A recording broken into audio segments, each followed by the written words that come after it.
Hello, all guys, gals, and non-binary pals. Welcome to the newest episode of the Noobs and Knockouts Podcast, taped live at the Twitch and brought to you on YouTube, on Spotify, on Google, and Apple Podcasts. I'm Austin. I'm a knockout. Watched a lot of wrestling.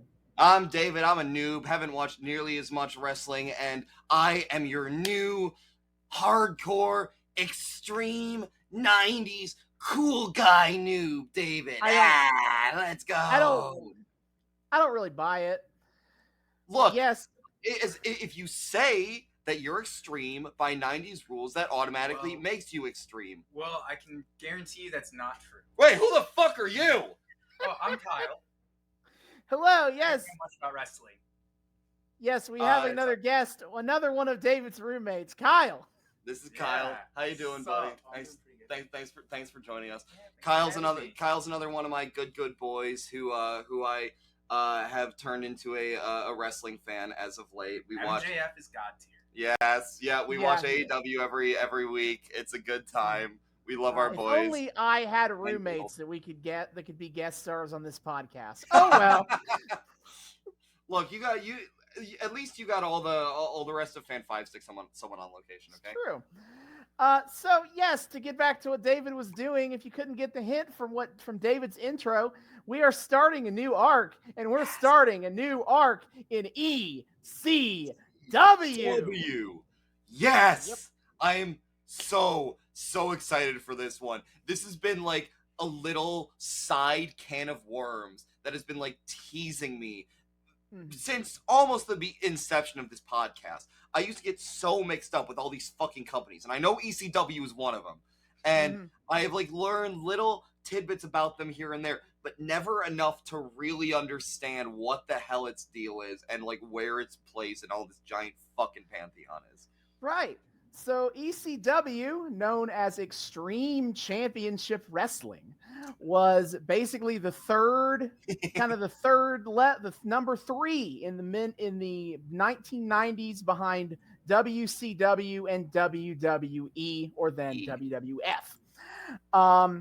Unlike WCW and WWF were on national TV, ECW was much smaller. They were a bit of a regional cult following kind of a deal. Basically a little ascended indie level, I shall say. And they originally were called Eastern Championship Wrestling. Well, they have another name before that, but not that important. Yeah. And they were a regional indie in the Philadelphia area.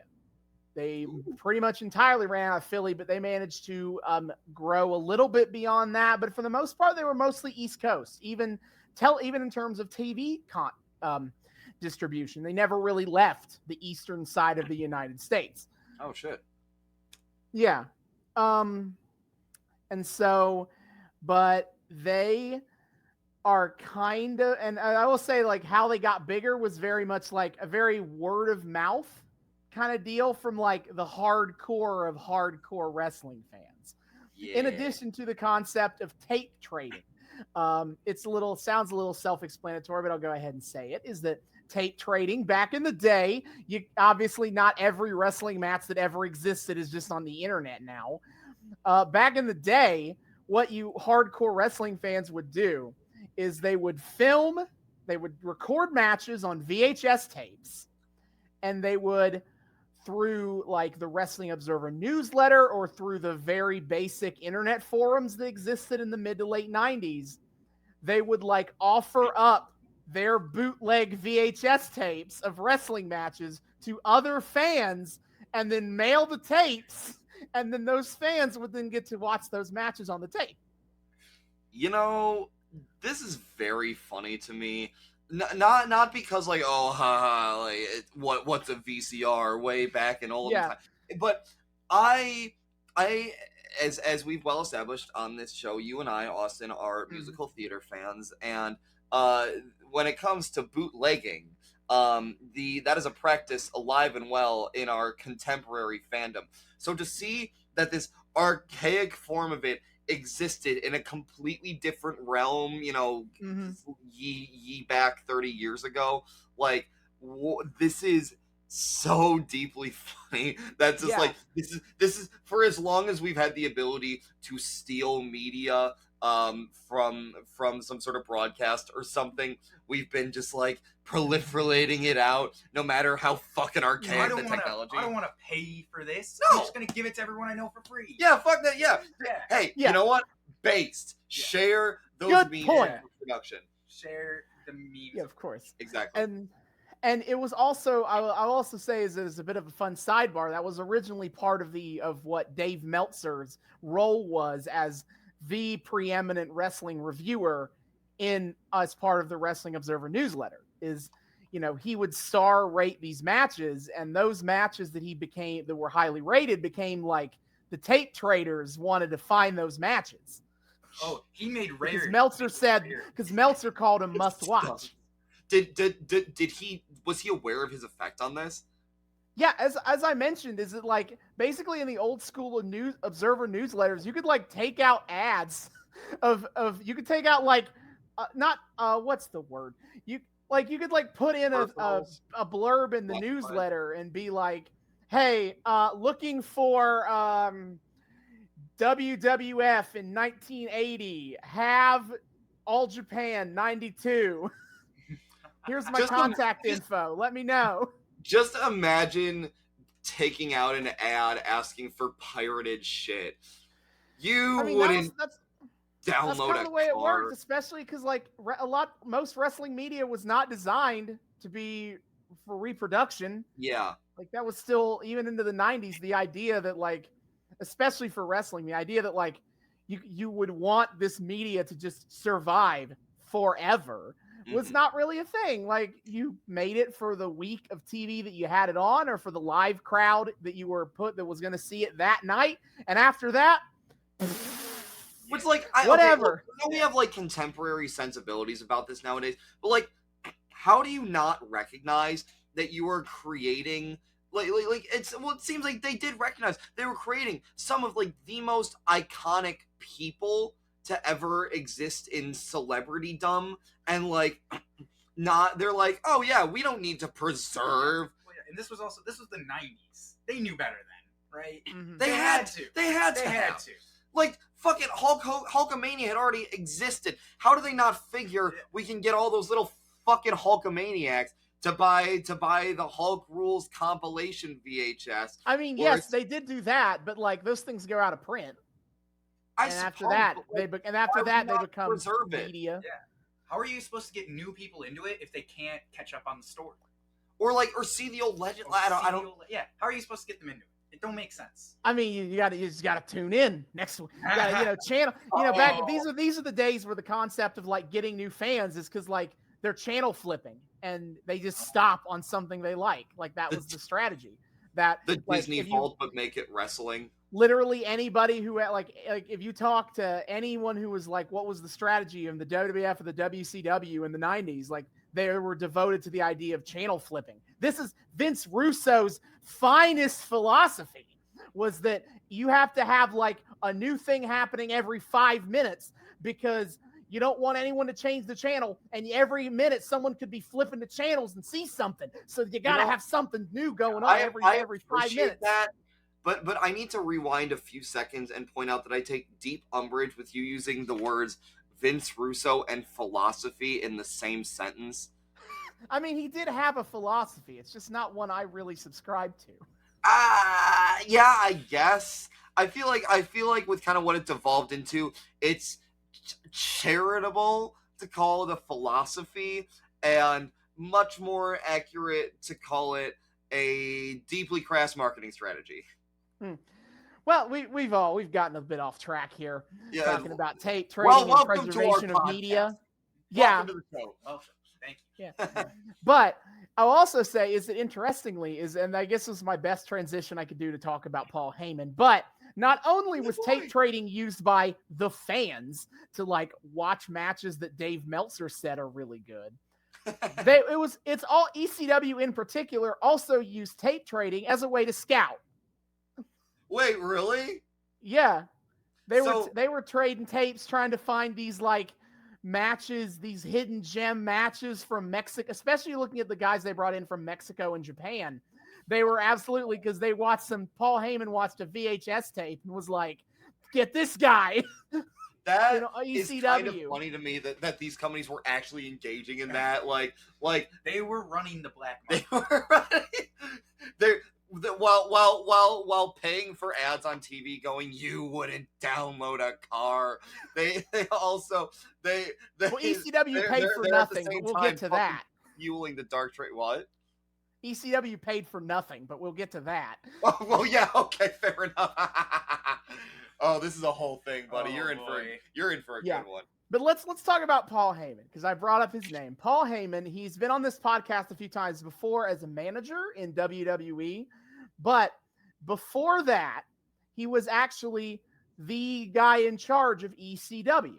He was a manager in WCW in the early 90s, Paul E. Dangerously. And but then after he got fired, he went to ECW and kind of joined the booking team with Todd Gordon, who was then the president of ECW. And that's kind of the learning tree under which Paul Heyman worked. And then Paul Heyman was the head guy in charge of ECW till it died. Jesus Christ.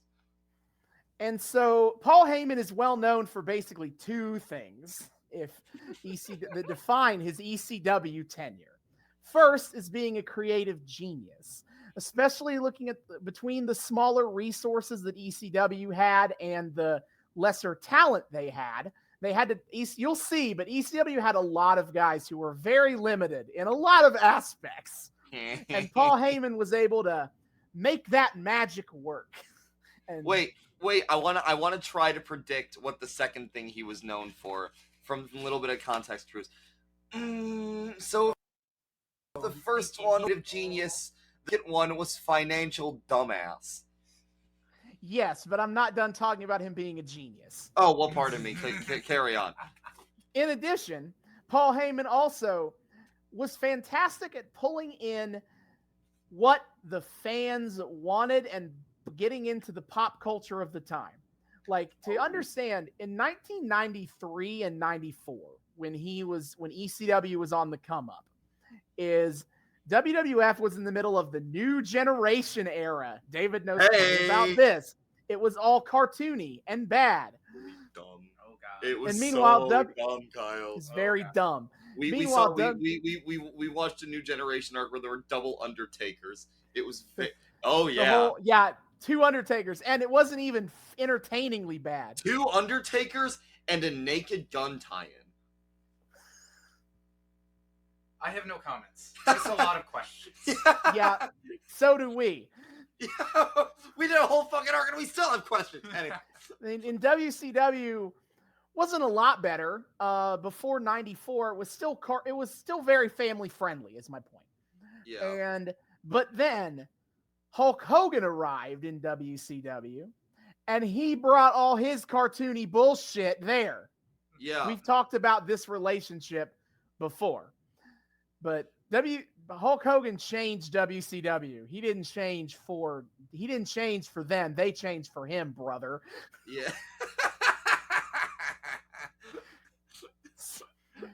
So both mainstream options are not doing great. So Paul Heyman, he made ECW the home for the stuff that appeals to the hardcore fans and the stuff that appeals to the adult fans. You know, he was rolling all in on violence and sex and rock and roll. Hells yeah, brother. Yeah, man. Dude had people coming out to modern rock hits of the time. It's grunge as hell. Wait. The motherfucker who wouldn't pay for jack shit actually licensed music? Well. You know what? Now, if you hear Paul Heyman say it, he didn't license anything ever. But they made music videos with rock songs on them, so I feel like he licensed something. And it was a matter of like his audience was so small he could get away with it being kind of cheap. But his argument for what he did with live entrances is that instead of playing the song through a distinct audio feed to go to the TV broadcast, he basically only played the song in the arena and let the TV mics pick up the song. A similar principle is used if like you watch a sporting event and you hear a song come on. That's not a legal licensing issue for that reason. Like if TV incidentally picks up a song, it's okay. It wasn't broadcast for television. Jesus Christ. Wouldn't they also have to have licensing for like playing it at the event too? Technically, they should.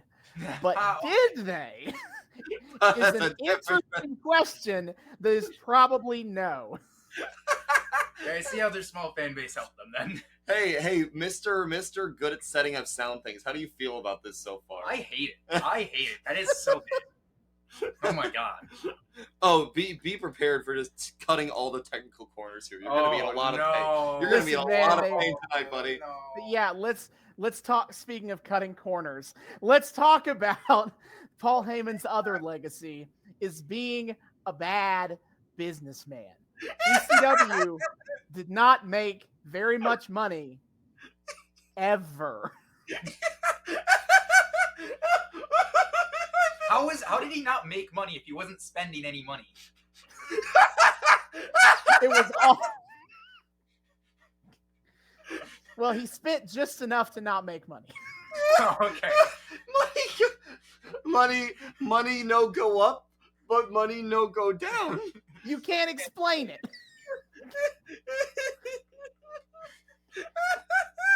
I have been waiting for this part of the story for so long. Paul Heyman has been a recurring character on this fucking show forever, and only recently did I learn that he was like this early power player in the 90s TV game, and I have just been waiting to hear the grand story of how this muppet of a human completely tanked his own fucking company. Yep, he was not great with money. He was a lot better with words. And that is a big reason why he kept a lot of wrestlers on his roster longer than he did. Is because he broke a lot of he made a lot of promises and he bounced a lot of checks, but man had a silver tongue. And he kept a lot of dudes working for him a lot longer than they probably should have. That's so insane. I will say he's quite good with his words. You hear him cut a promo. Yeah, I fucking watched that interview he did on Christmas Eve SmackDown about how Roman broke up with him and just the raw emotion that this man pulled out. I was convinced that this was real. I know deeply that kayfabe is a thing, but Heyman just he made it feel. I felt it, Austin. He makes you feel things. Yeah. But, you know, it's been said that Paul Heyman has lied to everybody except the fans. Because he wanted it to succeed very badly. Mm-hmm. But, why didn't he just hire someone who knew what to do with money? That's an excellent question that we don't have an answer to. Oh, okay. Understandable. I mean, the answer probably is someone who was good with money knew or was too fucking smart to be hired by Paul Heyman to be good with money for his company. Yeah, that probably is a big part of it, yeah. They looked at it and they're just like, man, shit's really fucked. You know what? I'll let someone else handle it. Yeah. It's not my problem. Yeah. So kind of the downfall of ECW ties into that, is that, you know, the peak of ECW is about 1995 to 1997. So this arc is actually a bit before the peak, but I had a very specific reason why I wanted to go back this far. Was that a good decision? I still don't really know yet, but Austin, I made it, so we're here. Austin, are we going to have another conversation about reaping and sowing? No, I think I'm going to enjoy it. I'm still enjoying it. I'm just like, man, maybe I should have started a little bit later. Okay. Hit a bit more of the peak, make it a little more easier to see how it became a cult phenomenon in the wrestling fandom. But the first problem, the no money problem, it's a big problem. You know, it's a problem the way you think it's a problem, really. Really? I wouldn't have guessed. And basically, because of that, he had an extremely difficult time keeping his best wrestlers around. Because the second they got an offer from WCW and WWE, and they did because they were both watching ECW quite carefully. They were he had no ability to negotiate to keep them around. Which leads into, I think, the other problem with how ECW didn't peak anymore is basically the other guys got good again. Like, yeah, the NWO happened, and Paul Heyman goes, "Oh fuck!" Like, you've seen it. We watched the NWO in 1996 in WCW, and then the Attitude Era in 97 and 98 in the WWE. Basically, ECW, they kind of emulated a lot of what ECW was doing at the time, and obviously toned it a little bit more toned down. Yeah. ECW was very hard TVMA at its peak, very much TVMA. The studio become the master. Yes. But basically, WWF got hot. WCW got hot doing a lot of the same stuff ECW was doing in their own way. And they had the bigger stars, and ECW couldn't afford to keep theirs. And so that's basically what killed their peak and what eventually kind of led them to kind of just die out in 2001 is when they went bankrupt officially. Oof. Big F in the chat. Huge F's in the chat. Very big F's in the chat, to be honest. Go bankrupt, and for your added context, then bought out by WWE because of course. Yeah. WWE eventually got all their assets. WWE bought out both of their big rival companies in the 90s. Goddamn. Yeah, They really said "fuck you guys" fucking in particular. brutal, and made both of their CEOs become on-screen like general manager personas. Oh boy! Which like that's it's still a power move that I can't fully wrap my brain around. I love it. There's a deeper connection between WWF and ECW in the 90s that I will get to if we ever cover the arc, the ECW invasion arc of Raw, and I think we will at some point. Probably, but I'll leave that for another day. I love how there are multiple invasion arcs for the multiple rival companies that WWF fucking bought out. ECW, I mean, what was their appeal? Like, what did they do? I mean, like, what they leaned into hardcore wrestling. So, if you're squeamish about blood, well, sorry. Yeah, I'm learning. Yeah. Personally, I always say more blood for the blood gods. See, okay, if I may, this is I'm gonna bookmark a thing and then return to it once you're done, kind of going over the whole appeal. One of the as all of you well know, we have a tradition of of trying to make the guests on this show thematically relevant to this to how to what we're covering on any given episode. And this boy right here is very special in what he represents for the theming of ECW. So carry on, and I will explain at the end of all this. So I think we spent enough time going over an overview of ECW. Let's break down storylines, feuds, major players, all that stuff. Good chance. As it turns out, we just finished. We are having the first episode of Hardcore TV after Heat Wave 1994. ECW was way too small time to be doing pay-per-views, but they still did regular super show events that are function like pay-per-views. And fortunately, they were all put out on VHS, and so there's still video of it all. Oh shit! So we can still watch I can still watch all that shit. You know. So I watched Heat Wave 94 in the 3 weeks leading up to it. So I'll go over the matches, and that kind of covers all the big points I need to hit. Nice. The first match of the card is The Bad Breed, Axel Rotten and Ian Rotten versus Hack Myers and Rockin' Rebel. The Bad Breed, I can't say anything about them. This is their first appearance on ECW that I've seen. They're just kind of hardcore dudes, you know, what do you want? Hack Myers is like a hobo, but he's also kind of like a heel for hire. He's aligned himself with two different heel groups, that the Pitbulls and the Public Enemy, and I'll talk about both of them in more detail in a second. Hey, Nice. And then Rockin' Rebel is just a good-looking heel, cocky dude. It was interesting. The Bad Breed won that match. Nice. So the next go match. yourself. Yeah, the next match was Mikey Whipwreck versus Chad Austin for the ECW Television Championship. That's the TV title is their number 2 singles title. And boy, am I excited to talk about Mikey Whipwreck. Mikey Whipwreck is the king of the jobbers. This fucking dude. He goes entire matches without hitting a single offensive move. What Oh my god. fuck? He comes out to Loser by Beck. What the fuck? And he keeps surviving as TV champion through increasing amounts of luck and stupidity. New favorite character. That is, yeah. It's a fucking great concept. Yeah. Holy shit. And so that plays out on this show where he comes out, he fights Chad Austin, who is just a wrestler dude. He has no personality. I don't have anything to say about him. He wrestles the match.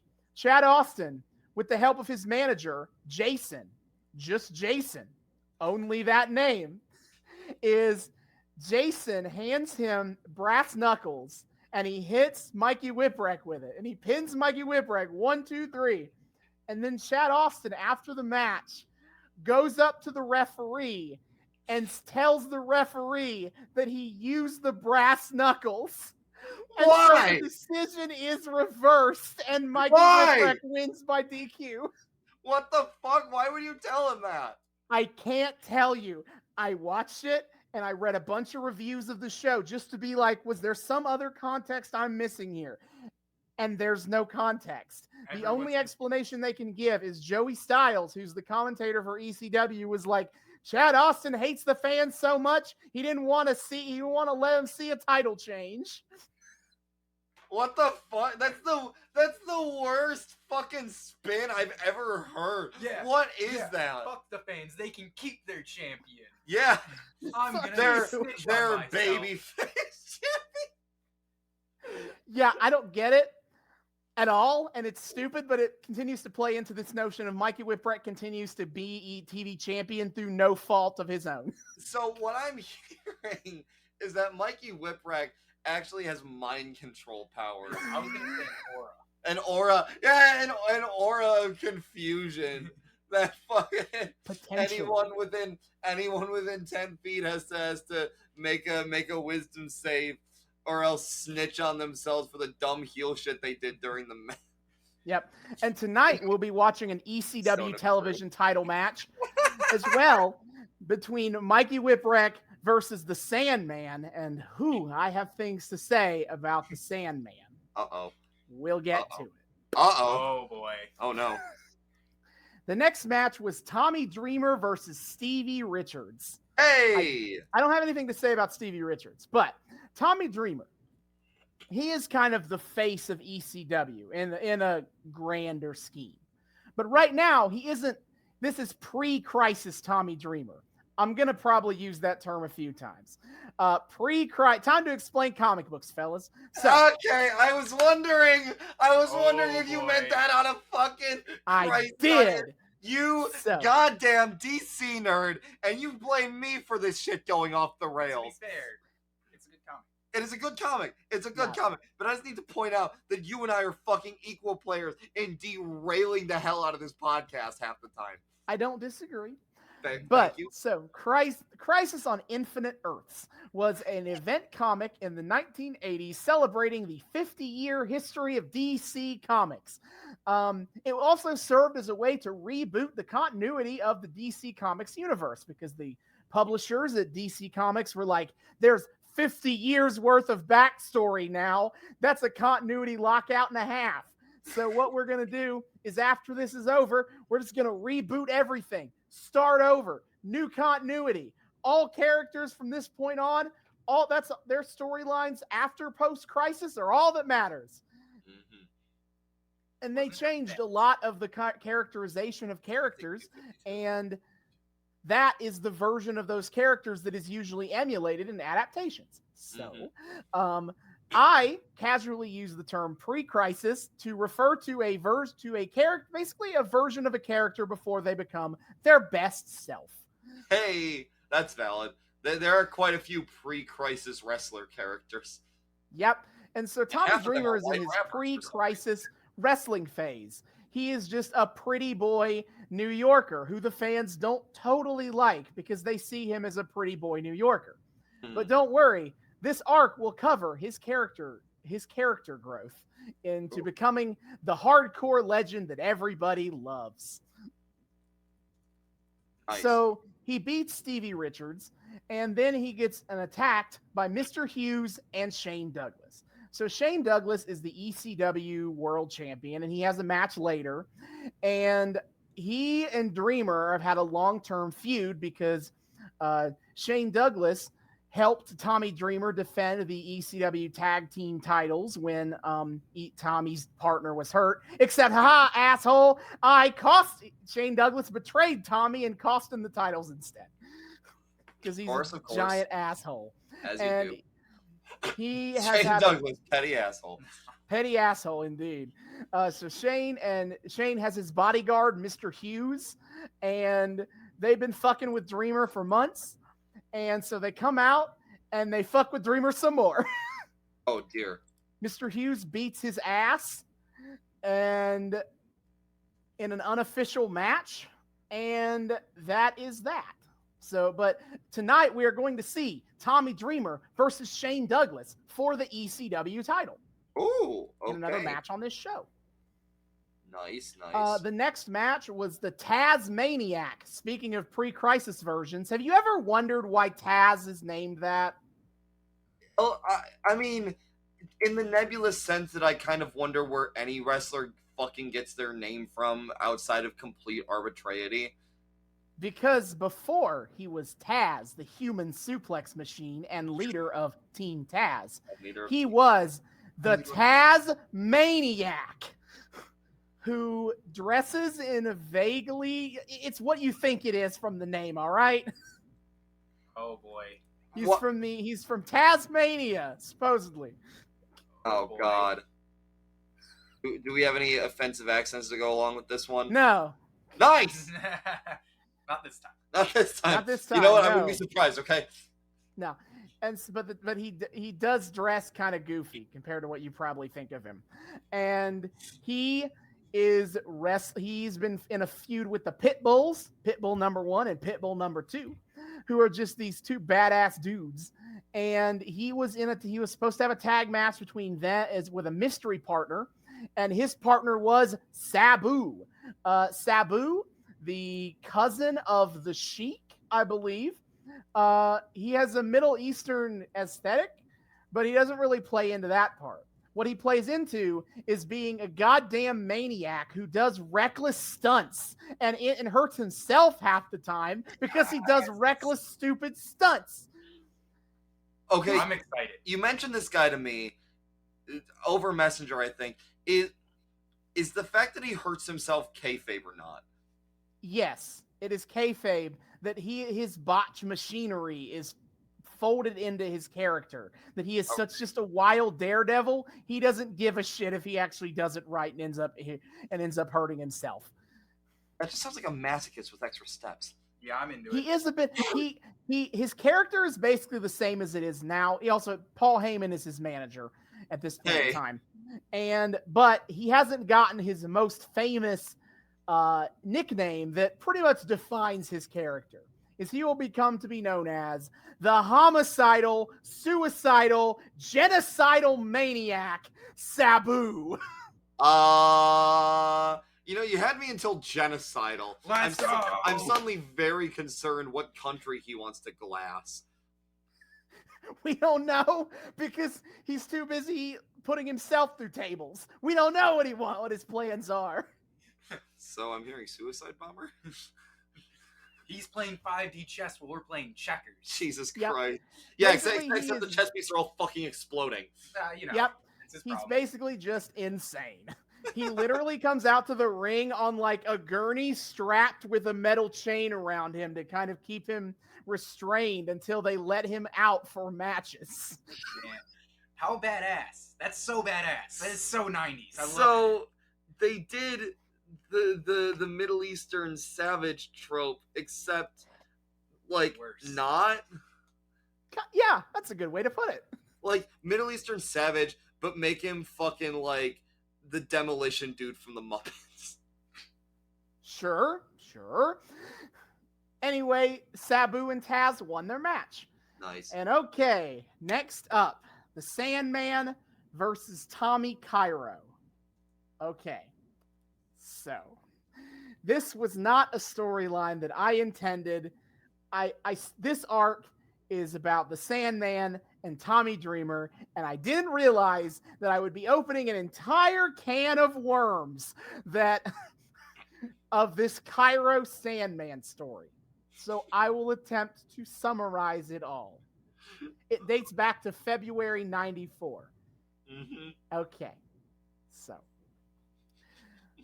the Sandman was in a match where he was accidentally temporarily blinded.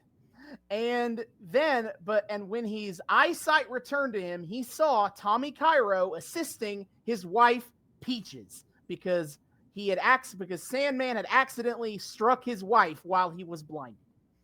And this led the Sandman to believe that his wife was cheating on him with Tommy Cairo. No. Not helping is Sandman's manager, Woman. You know her. Woman? What is she doing here? Yes, the woman, Nancy Sullivan, was a manager in ECW at the time, specifically Sandman's manager. And the best that I can glean from reading about 4 different people's Wikipedia pages about this storyline is that Woman wanted Sandman to kind of fall into his worst habits of violence and cigarette smoking and alcoholism. And so she pushed this Sandman into believing that Peaches was cheating on him. Peaches would never. Leading to his famous line, "Life's a bitch, and then you marry them." God fucking damn it. Oh, we ain't even got the half of it yet, David. You need to hold on. You know, I just want to point out this is made about 10 times worse by the fact that Woman is involved in all of this. Like, just from a meta perspective, this angle about domestic abuse involving Nancy, the future Nancy Benoit. Yes, that is a bit of a yikesy scenario, isn't it? This whole scenario is pretty age like for your reference, Kyle. Woman is the ring name of Woman by the name of Nancy Sullivan. Later, Nancy Benoit, wife of Chris Benoit, who in the early 2000s very infamously committed a murder-suicide against him, his wife, and his child. And WWE did like a tribute show to him before they found out that he murdered his family. Well, they knew the details, and then they found out the details and just blacklisted the very concept of him ever existing. Mm-hmm. And it's kind of killed her legacy too. Like it's so wrapped up in her. Had to go down with the ship. So to speak. But anyway, okay. Like Tommy Cairo has been alleged to have had sex with Peaches, but he didn't do it right, except he then insinuates that he actually has had sex with Peaches. Why? So it's Sandman is a jealous asshole, but then is right? Question mark? Is this question a mark? rom-com? Like, this seems like a rom-com. Sandman's response to all this is that, well, you've had sex with my wife, so you owe me for that. And he puts the price tag at $25 a romp. And he has made it clear that Tommy Cairo needs to pay his bills. Wait. Only $25? So this is turning into Sandman whoring out his wife for the low price of $25 a fuck? Yep. Are you what is this storyline? What is this storyline? I told you we're a can of worms. What a dumb can of What worms. the absolute flying fuck? And people were into this? People watched Yes. this? This was the 90s, dude. People were so into this shit, especially when we brought in the canes. So Oh boy, there's more. There is one more important piece of evidence here. So in 1994, if you know your international incident history, in 1994 was the year that Michael Fay, an American citizen, was sentenced to a caning, as a public caning in Singapore, as part of breaking the law. This was a big news story because of a corporal punishment being given to an American citizen. And so Paul Heyman saw that, and he realized that would be a great thing to add to ECW. So Sandman's favorite weapon is a kendo stick, but it is called a Singapore cane. Oh my god. And the punishment for Tommy Cairo refusing to pay his bills is that Sandman is beating the ever-loving life out of him with a Singapore cane. And when Peaches has shown up to help Tommy Cairo out, she's also been beaten with the cane. Domestic violence, everybody. What?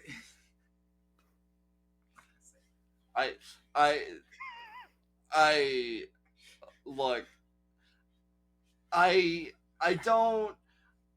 don't know what I was expecting from this era. I don't know why I always do this to myself, where I think, oh, I'm not gonna have to confront any dumb, problematic shit as a major storyline in the next new thing we're doing. No way. Although I will say the really horrible, fucked up silver lining of us doing the Katie Vick story is I'm now desensitized a little bit to like this level. Yeah, Katie Vick is way fucking to worse. The point than where I'm shit. like, well, at least it's not Katie goddamn Vick. Yeah. I mean, I don't know what you expected, David. When I sent you on Messenger, I told you about when Paul Heyman cut a promo on TV talking about how the O.J. Simpson trial is preempting his ECW show, and if he could, he would lock O.J. Simpson in a cell and murder him so that ECW can stop getting preempted. You know what, bro? He said it on air. What drugs? What drugs do you think he was doing? What drugs do you think Paul Heyman was doing? Heyman was on something. Heyman was wild now. This fucking it's very funny to me too that Heyman was the type of person that like get in on all of this, because that's so different from his WWE persona. Well, it's because Paul Heyman has always said it's just a matter that for him it was a matter of like that's what the audience was looking for, and he's talked about like if ECW had lived past 2001, what would it have been like? And he's admitted that he would have gotten away from the hardcore stuff because that wouldn't have worked as well anymore. So Paul Heyman being all in on this like edgy, grungy, offensive stuff was 100% just like, that's what was big in the night culture of the 90s. That's what the audience wants to see. Let's roll with it. I'm thinking the 90s were pretty cringe. Really? You think? Well, you know, they didn't age well, no. Like, what? Yeah, why is literally everything we cover out of the 90s just some of the most head-scratchingly baffling shit I've ever witnessed in my life? Counterculture, man. Fuck the man. Yeah, because of the culture of the 90s, and all the major wrestling companies were leaning into that culture to their own benefit, to which I have said before it was a good thing. Like, props to them. Wrestling doesn't pull into pop culture often enough, in my view. No, I mean, no, it is fair. I just find it so funny. Like, that's the extent they took it of like, oh yeah, here's this giant like murder case celebrity thing that's going to change the face of like how society responds to like high profile legal cases. let's just like casually make a joke about murdering its defendant on air because they preempted our fucking show. Oh, he wasn't gonna be. It wasn't gonna be on air. They weren't gonna murder him on air. Well, okay. I'm sorry. I didn't mean to insinuate that Paul Heyman would put forward something so fucking tasteless on his show. Listen. The farthest Heyman ever got is he wanted to televise a simulation of a crucifixion. All right, he didn't want to actually murder somebody on TV. You know, I can actually get behind that. I'm starting to think he did want to murder somebody. He just kept saying, guys, it would just be cool if we just did this. JK. Unless. All three of us knew where that was going. Yes! We're so in sync. Anyway, that was the storyline that I was like, oh my God, this is what we're going to have a whole thing about. But anyway, Sandman versus Tommy Cairo in a dueling canes match where both of them got a cane and then Sandman won. Fuck you. Fuck you, Tommy Cairo. Well, and again, by cane, you mean, I just want to emphasize, you don't actually mean cane, you mean kendo stick. Yes, as far as I'm aware, they never had like a legitimate actual cane. I love how kendo sticks are just like wrestling's go-to weapon for just long, vaguely hitty thing. Why wouldn't they use a cane? That's what I don't get. Yeah, that seriously. Why kendo stick was easier to get, I assume. How? Also safer, I believe, probably. Well, yeah, maybe. Well, I don't know. You can though. Kendo sticks can hit pretty fucking hard and do. They can, but it's a lot easier for the kendo stick. It's a lot easier to get a loud noise without hitting very hard. Okay, that's fair. They do have all the things to collect together. You know, it's fair enough. Production value. Again, that's why. You know what? It might not have been in the budget. They couldn't steal a cane from somewhere like they could steal music. But they certainly couldn't get a cane from Singapore. That's a lot of input. That's a lot of fees. Get that international. I could see Paul Heyman like just taking a single flight over to Singapore and just like to get some canes. Yeah. Like he just like normal like fucking passenger flight. He's in coach and he's just sitting there like checking his watch. And then he gets to Singapore and he's in like super spy mode of like trying to break into people's houses, steal their disciplinary cane, and then packs them all in his fucking bag, heads back and sneaks them back through custom, and is back on the plane coach. Checking the phone, checking the watch. That could totally have happened, yeah. I could see that. He's a living cartoon character. Anyway, Sandman won again. So the next match was Shane Douglas versus Sabu for the ECW title. And through some ringside shenanigans, aka Sabu tried to put Shane Douglas through a table, and then Shane Douglas moved, so Sabu went through the table. Sabu was pounded out, and so Shane Douglas is still the champ. You'll love to see it. Shane Douglas is a petty, cocky asshole. Also, he hates Ric Flair, and he's always happy to tell you how much he hates Ric Flair. Man, maybe they should have got Shane Douglas on that fucking Dark Side of the Ring episode instead of Tommy goddamn. He had just been shitting on Ric Flair the whole time. Yeah, that would have been great. It's better than Tommy Dreamer doing fucking rape apology on Ric Flair's behalf. Okay, it's true. Then after the match, 911 comes out. 911 was another one of Paul Heyman's dudes, and he's just basically this big biker-looking dude. And like people like to bring up 911 when they talk about like Heyman's ability to make something out of nothing, because 911, could he wrestle? No. Could he play a character? No. Could he promo? No. But could he choke slam a motherfucker?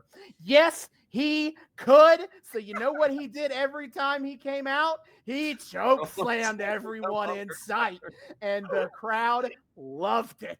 You get a choke slam. Everybody gets a choke slam. I can imagine. And in fact, that's what happened after the match. 911 came out and choke slammed everybody. Yeah, that's the worst part. That's the worst part. Robbie and I would watch that, and we would seal clap for it like bitches. Yeah, I'd be like, do another one. Yeah, absolutely. Oh my god, it would be so effective. I hate that. I hate that so much that it probably works. Yep. Wardlow And then comes in our out, main event powerbomb was, people. and there's a reason this is the main event. It's the Public Enemy, who are the ECW Tag Team Champions, versus the Funk Brothers, Terry Funk and Dory Funk Jr.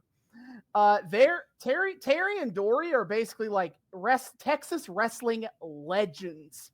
They are both NWA World Tag Team, World Heavyweight Champions. They are absolute top tier of the business. And by this point, they're a lot older, but they love doing the hard. They got really popular, had a kind of bit of a career renaissance doing this hardcore shit, especially Right. Terry. Terry went over to Japan and did super dangerous matches, and it got him real over again. That's incredible. So another post-crisis, pre-crisis wrestler, I guess. Yes, because I mean, it's weird to think of a guy who was a world champion as the pre-crisis version of something, but like Terry Funk, as his reputation is being like the old grandpa who could still like beat the shit out of you in hardcore matches. So like, yeah, a little bit post-crisis is old man Terry Funk, who's still, I think, wrestling, and he's like 70. Jesus. Terry Funk is 77, and his last match was in 2017. But, you know, you never know. He's always ready to come out of retirement. He's waiting for the call. He is.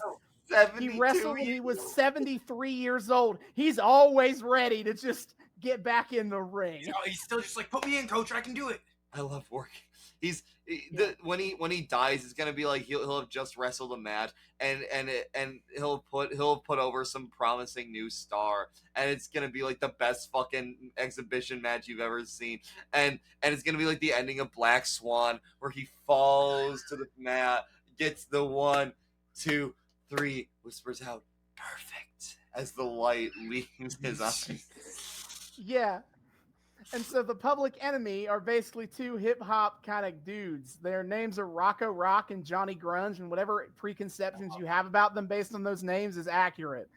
Rocco, the Rock Ronson. Yep. And so me and David they've been on this podcast before. Me and David saw them in WCW, and I shitted all over them. And I hate that I'm have to eat my words, because in ECW, where they're allowed to be like vicious killers, they all kind of kick ass along with being these stupid dorky white dudes doing hip hop in '94. I love their names. I unironically love their names. So stupid. Yeah. Their names are so fucking dumb. And this match was the main event because it was a barbed wire match. And a barbed wire match. A barbed wire match is where they take down all the ring ropes and replace the ring ropes with barbed wire.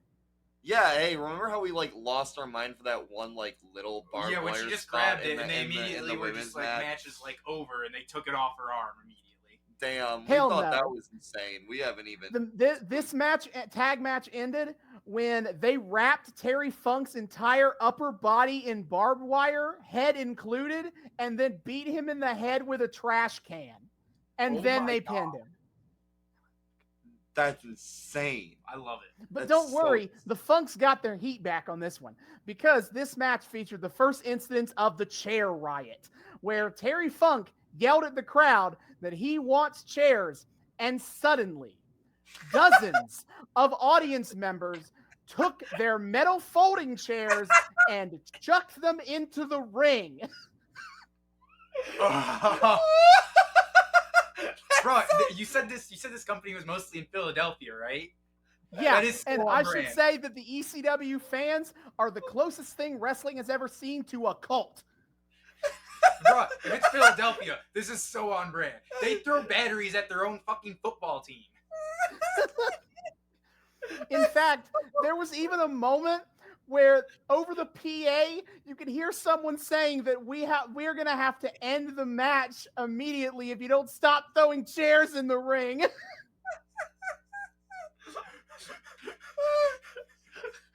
Bring me your chairs. Suddenly, the sky's blacked out as dozens of chairs. Our chairs will blot out the sun. Yeah.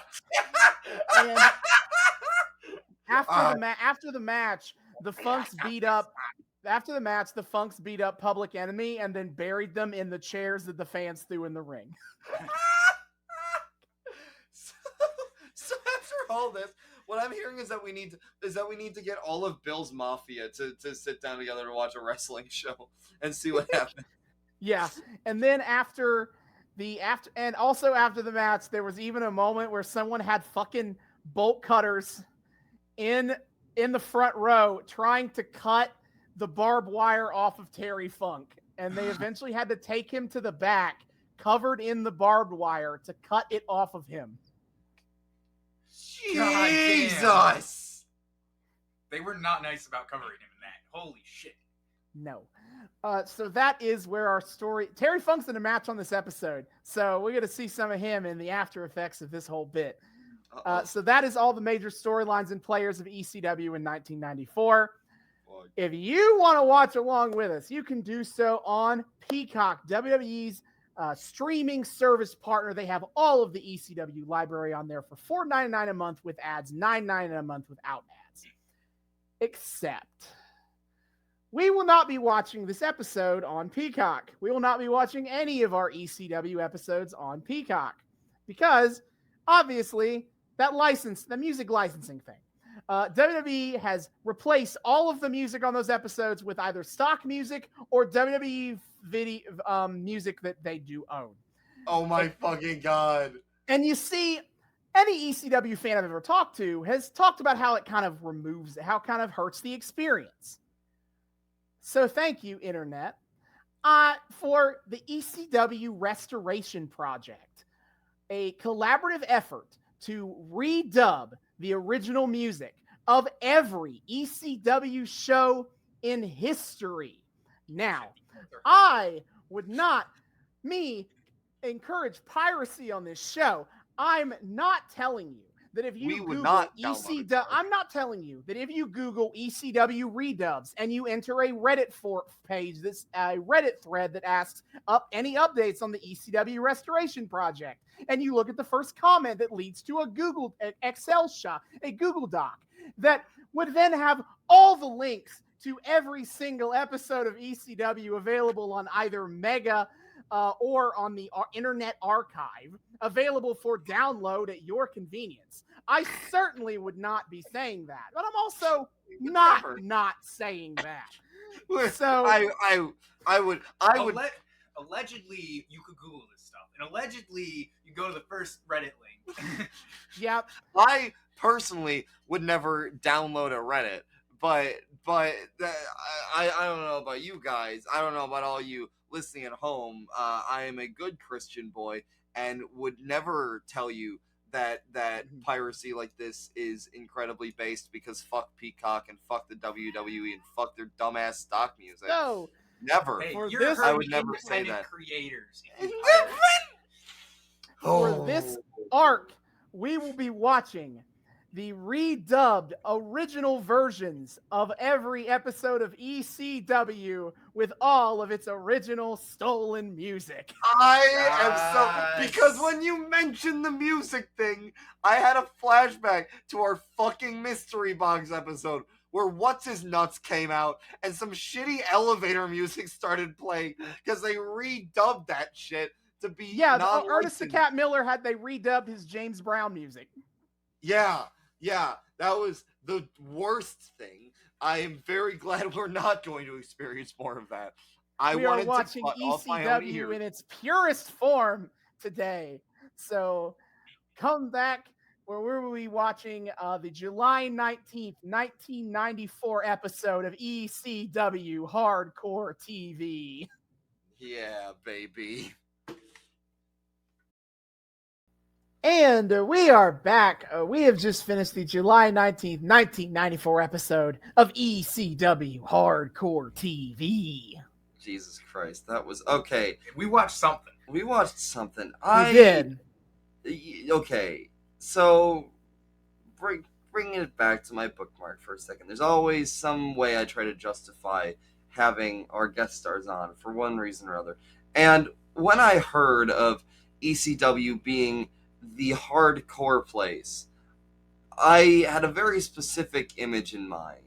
And that image was just blood and guts wrestling. Like, yeah, shit sorry, going... it's a little pre-crisis ECW a little bit. They haven't even changed their name to being Extreme yet. They're still Eastern. Okay, well, no extreme. Well, because here's the thing: this distinguished gentleman right here is very he's not exactly the most reactive or emotive human being in the universe. So I was interested in seeing, for my image of ECW, just seeing what could get him to pop. Because I will say, this man who does not exhibit emotion for a lot of things fucking pops for wrestling. And I was like, I want to see how hard he'll go if this thing is going fucking hard. But this was not like anything I was expecting, not like anything you were expecting either. So, as is tradition on the show,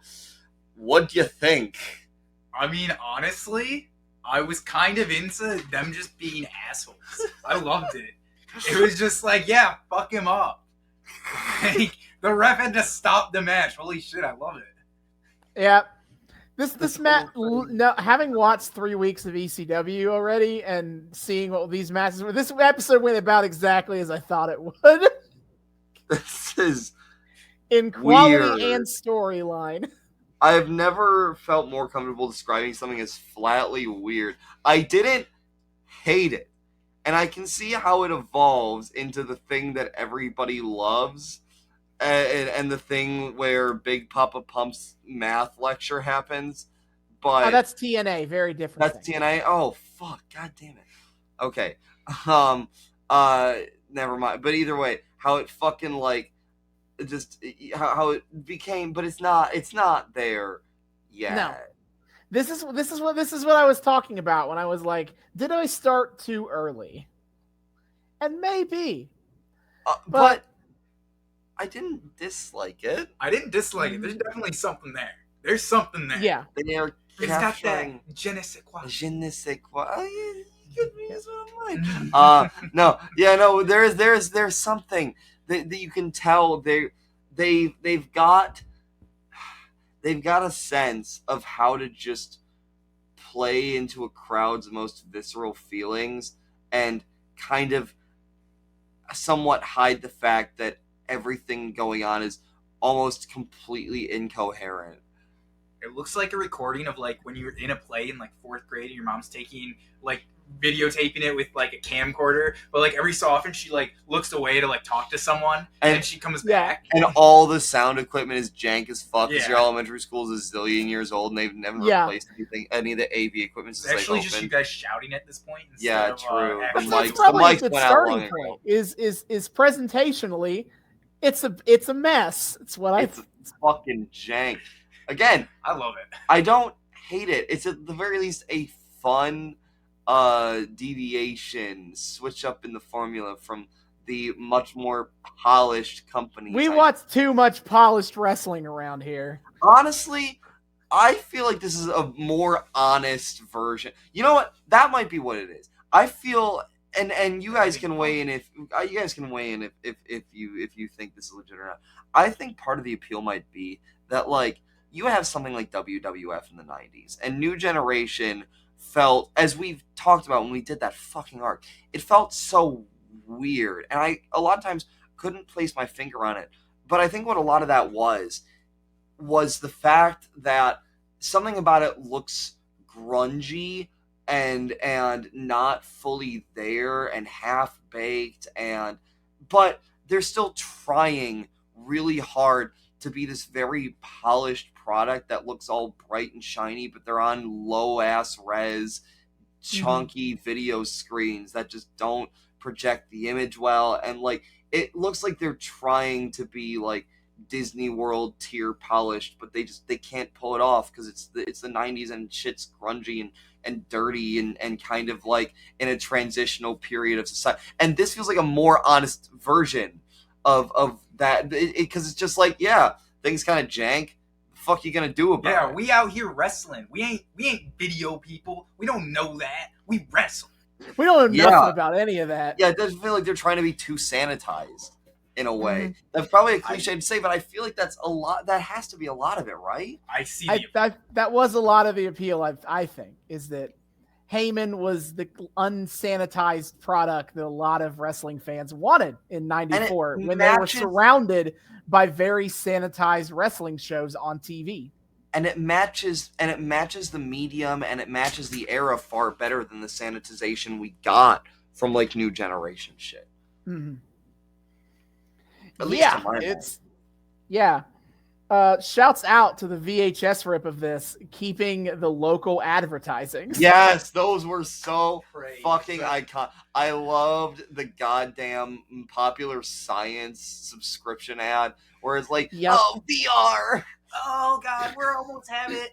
Yeah, we got the local jewelry store ad that is not a jewelry store, but it's definitely a jewelry store. What was its name? That's like it was just some dude's name. Store. It was just some dude's name, and that's what jewelry store. It was the name of some dude who sounded rich, and that's what makes it quintessential jewelry. But like they got this whole fucking like rows and rows of like jewelry, but it's not at a jewelry store. Something better, and we get this fucking stock footage shot of a woman going shh. Like it's some like what it's some secret. Look, we got tons of jewelry. No one knows this stuff. No. Good deal. We're putting it out there for everyone. We're putting out an advertisement that we have jewelry. We also don't want to tell anyone we got all jewelry. It's not even a secret that they're selling jewelry. It's a big secret that they cracked the code that they don't have to sell jewelry at a jewelry store. But then it still looks like it's a fucking jewelry store. What? I desperately want to know more about this place, and I get the sense. I thought it was when you said that. I was like, "Oh shit!" I get the sense that I'm gonna be seeing these ads a lot. So next time it comes up, I'm gonna do some more investigative research into this place. You know this. I am disappointed that Scott Steiner Math was TNA and not ECW because I wanted to make a joke about how many fucking numbers we saw on this screen tonight. That was holy moly! A lot of numbers. There's so the numbers many don't numbers. Lie. The numbers, Mason. What do they mean? And they spell disaster for you at Heatwave 94. We got like between like we got the ECW hotline, so you get the scoops and the news. You get the ECW stars. Feelings uncensored. Even though I guarantee this show itself is also fucking uncensored. Yeah, it's gonna get a lot more uncensored than this show. Well, right now they're actually not. They've been bleeping swear words on the air. Oh. They're gonna stop that. They didn't quite have sex. It was only a kiss. That's censored. Oh, that's true. Censored. But even just a kiss was enough to make Tommy Dreamer from a boy into a man. Into a dream. We'll get to that, but I want to cover these advertisements first. Is we got the ads for ECW videotapes and merchandise. Two times they advertised the upcoming Montgomery, Pennsylvania farmers market show. Yes! You go down anywhere in the market, it's all live. I want false count anywhere in a farmer's market. That'd be such a fucking good set piece. Yeah. We had ECW. We had the ECW Kids Charity Fund for the Variety Club for special needs kids.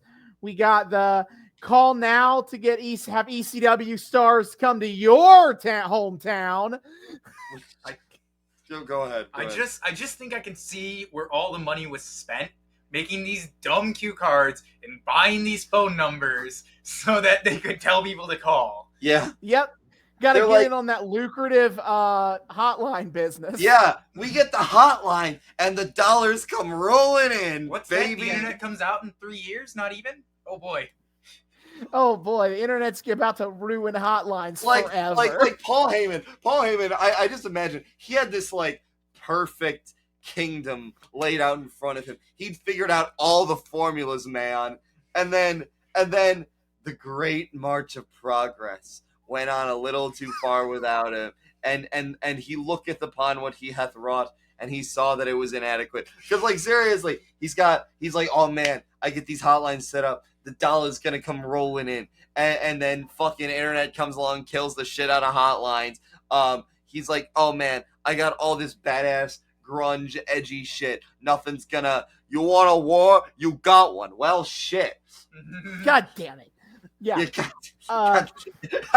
This whole it's like fucking D from Always Sunny in Philadelphia, just with every time that anything caught up to any of the like little dominoes that he had set up at this point. It says, God damn it! Oh, God damn it! Yeah, I'm sad we didn't hear from Paulie Dangerously tonight. He wasn't on the show, and he's been on the show pretty regularly. Yeah, they were talking shit about him at one point. Oh my god! Yeah, he still goes by the name Paulie Dangerously on air. Yes. So fucking stupid. Sounds like a Jersey Shore character. I too like to live Paulie Dangerously. I'm pretty sure he stole that from, I think, Johnny Dangerously. Let me confirm that. Johnny Dangerously, a 1984 crime comedy film and a parody of crime gangster movies. Yep, he took it from the movie Johnny Dangerously. He put his own name in there to be Paul E. Dangerously. I'm really starting to get the feeling that Paul Heyman is secretly a neurodivergence brother, and this fucking this whole promotion was just an excuse for him to like platform all of his special interests. Pop culture wise, because I would do that. Let's get to the show, which we have not been avoiding. I just wanted to get the ad stuff out of the way, so I don't have to remember when what happened. I just need to like wrap my head around all of this. What the fuck? I'm still processing this. There was so much, and yet so little. Yeah, there was. It's so much you told me. Yeah, we opened with a long video package detailing the history of Shane Douglas versus Tommy Dreamer. Long and filled with shots of just one big wrestler blob. Yeah, they don't quite have this editing thing down all the way. So like they just play full segments of stuff and don't cut it down. They really don't. And it's just like, for some reason, every single fucking wrestler on that roster piled into the ring, all going at each other in some like makeshift mosh pit. It's like, call in everybody. Why are we doing this? They don't know how to tease the audience. Gotta leave them wanting more. Literally, there's nothing more for them to want. That was every single wrestler. Yeah, that was all of them. What do you want? They got all of the possible matchups they could ever have with that current roster right there. Yeah. So then we get the ECW intro, which paying dividends on the music stuff. Yeah. Because they come out, the ECW intro is played to the instrumental of Sad But True by Metallica. And according to Shazam, it is the live cut of that song as well. Fitting. Nice. Yeah. Then we open with the first match, the ECW TV title match. It's the Sandman versus Mikey Whipwreck. The Sandman comes out to Big Shot by Billy Joel. Shout out to the single kid in the front row who's fucking chanting Sandman sucks. Yeah. I forgot to mention, the reason he's called the Sandman is before he became this like alcoholic dad looking motherfucker. His gimmick, he had a surfer gimmick. That's why he was called the Sandman. I thought it was. And then after he stopped doing that, they just kept the name. Yeah, those are gonna be like, he puts you to sleep. Yeah, exactly. That'd be badass. Oh my god, that's so not edgy to just be surfing like, is badass, bro. I love how much of a goober Whiffreck looked like. Like, did you see me? Was that a D&D shirt? That looked like a D&D shirt. What? Whipwreck's shirt is had like a fucking dragon on it. It looked like the D&D dragon. No, he's riding. I didn't see that, but like maybe because Whipwreck comes out in looking like a complete goober, coming out the loser by Beck, as I mentioned in the first half. Looking like he doesn't want to be here, and I get it because he literally just shows up to get his ass kicked. Headlights eyes. He looked like he actually did have a concussion. Yeah. See, I thought for some reason like dude was gonna play up the King of the Jobbers thing, like he was gonna be like some cocky motherfucker who's like, he recognizes that he sucks. And he just gets beat up. He doesn't want to get beat up. He does not lean in. he wants to lean out, if anything. He's like, please, Yeah, he's no, like, please. God. Mercy. Can somebody beat me for this title so I can stop having to come to work here? I want to go back to my day job, please. I want to imagine, that he's like just some fucking random office worker, freshly graduated from college, but like, and he had to go to some function that was at like a warehouse or convention center or something, and he's like got his directions wrong and wandered into the wrong one, and like he fucking walks in a suit and tie. They're like, hey, what the hell are you doing? Get out there, you're on next. And he's like, what? And they just gonna like pull his shirt and tie off and strip him down to like his underwear or some shit. And he just and this bit just kept going on. Yeah, and he never really had the courage. I feel all of a sudden a connection to him as the paragon of my newest social anxiety millennial king icon. I actually really like the thought of a champion being like, I don't want to be here. Stop it, please. I don't want to be here. It is a really cool concept. I love this concept, dude. That's so fucking genius. And no one can ever do that again. Because, like, once you do it once, it feels so fucking cheap to ever do it again. Yeah.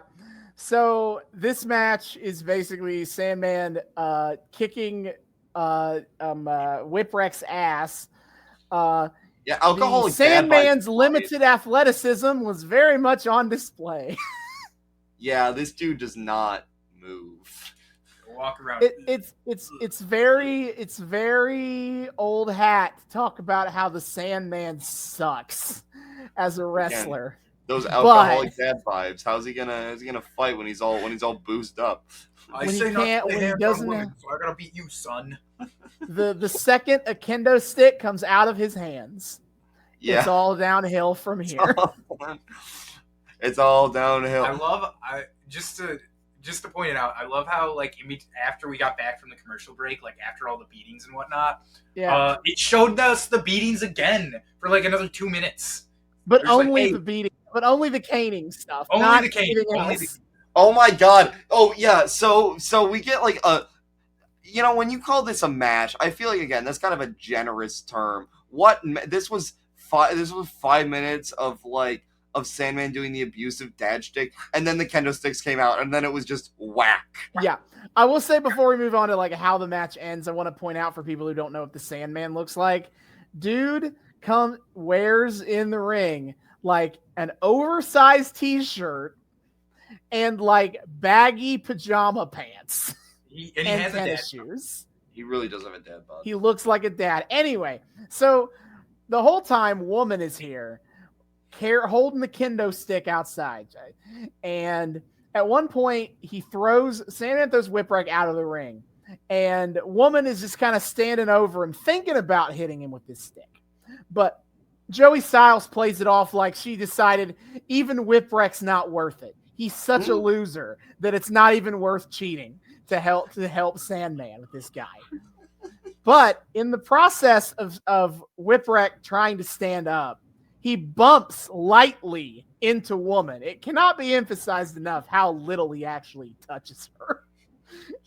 But she flips out and drops the stick. And Sandman just comes barreling in at that point. So abusive, codependent dad and mom. Yeah. Sure. Yeah. But as you don't touch a woman. You're not gonna touch Woman. And from there, he beats on him some more, and then he starts breaking out his kendo stick. Singapore cane, excuse me. And from there, the match ends in a DQ, but I don't think anyone cares. Because the beatings will commence. Beatings will commence. And they can beat everyone. And everyone a whole bunch of people just come in trying to fucking defend Whipwreck's honor. All the scrubs coming to help Whipwreck just get their shit pushed in. And there was a lot of them. The first guy that came out, I have no fucking idea. The first guy who comes out, he fucking rolls into the ring, okay? He jumps into the ring, gets whacked once with a kendo stick, fucking falls belly to the mat, and then just kind of like just flops out of the ring. Never to be seen again. He just slides headfirst slowly out of the ring. It was so this all of the cells in this were what? Because Whipwreck's doing some weird like flopping fish cell, classic. We've seen it before. Yeah. Of like he drops and then just goes. Yeah, but it wasn't that smooth. It was like he did it a couple times and he stopped. And he was like, "Oh, I should keep doing it." Did it a couple more times. I should keep going. Did it one more time. It was just like, "Are they over me yet?" Okay, one more time. Okay, just for safe measure. Yeah. Woman is still kind of kicking me. Yeah. Just again, drop on the deck and flop like a fish. But this is absolute madness, and we talk sometimes on this show about the role that commentary plays in matches and in shows, and how important they are to commentaries doing their absolute best to make heads and tails of any of this. And I gotta give the guy credit that while the spins weren't all incredible spins, at least he was able to come up with some form of a spin for even the dumbest shit. Joey Styles running solo commentaries he would pretty much the entire time for ECW, doing solo commentary. He's giving it his all out there. He was trying. He's really trying. Like, goddamn. But I don't know after they ran out of jobbers to send the Sandman's way, out comes Tommy Dreamer.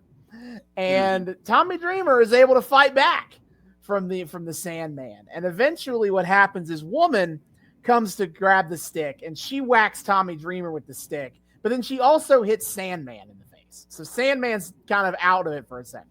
Long enough for this bit. So Tommy Dreamer, he turns around and he grabs Woman. Oh no, well first he points at Woman and goes like, you, and then Woman slaps him a bunch. Like it's not just one. She's like whack, whack, whack, whack. And so Dreamer grabs Woman and threatens to hit her, and the crowd would have adored that. To be the crowd was chanting for it. They probably would have chanted like "slut" or something. They were literally chanting for him to do it. Yeah, They were saying but I somehow don't think this crowd respect Woman. No, they don't. But Tommy Dreamer is nothing if not a babyface, so he doesn't hit Woman. Instead, he takes her down and kisses her forcefully instead. He wouldn't hit a woman; he'd just sexually assault her. Hey-o! Babyface move until 2020. Yeah. The most recent time I've seen that done. Oh boy, I hate that. Yep. Wrestling So respect Woman. yeah. So after that Sandman sees this and nobody touches Woman. And he just goes. Yeah, he white knighted real hard, dude. Yeah. Yeah. He did get another dig at his wife, where in between beating Tommy Dreamer to death with a Singapore cane, he gets a microphone and says, "If you wanted to touch a woman, you should have just talked to my wife," and then proceeded to beat him some more. Bro, I loved how he did so much shit with the kendo stick. Like it was cracking it. Like it was in two pieces at one end. That is not the dig you think it is. Well, no, David, it's all part. Again, he's calling his wife a whore. That's been a consistent part of his character at this point. But he's the reason she's a whore. He's the one whoring her out. He's a pimp. He literally has a cuck fetish. He's pimping his own wife. He has a cuck fetish, and he's just like, okay, I ain't gonna kink shame, and like, if you're into that, cool. But I don't think he's into cucking. I think he just thinks that might as well make some money on the side. Yeah, like OnlyFans before OnlyFans. If you yeah.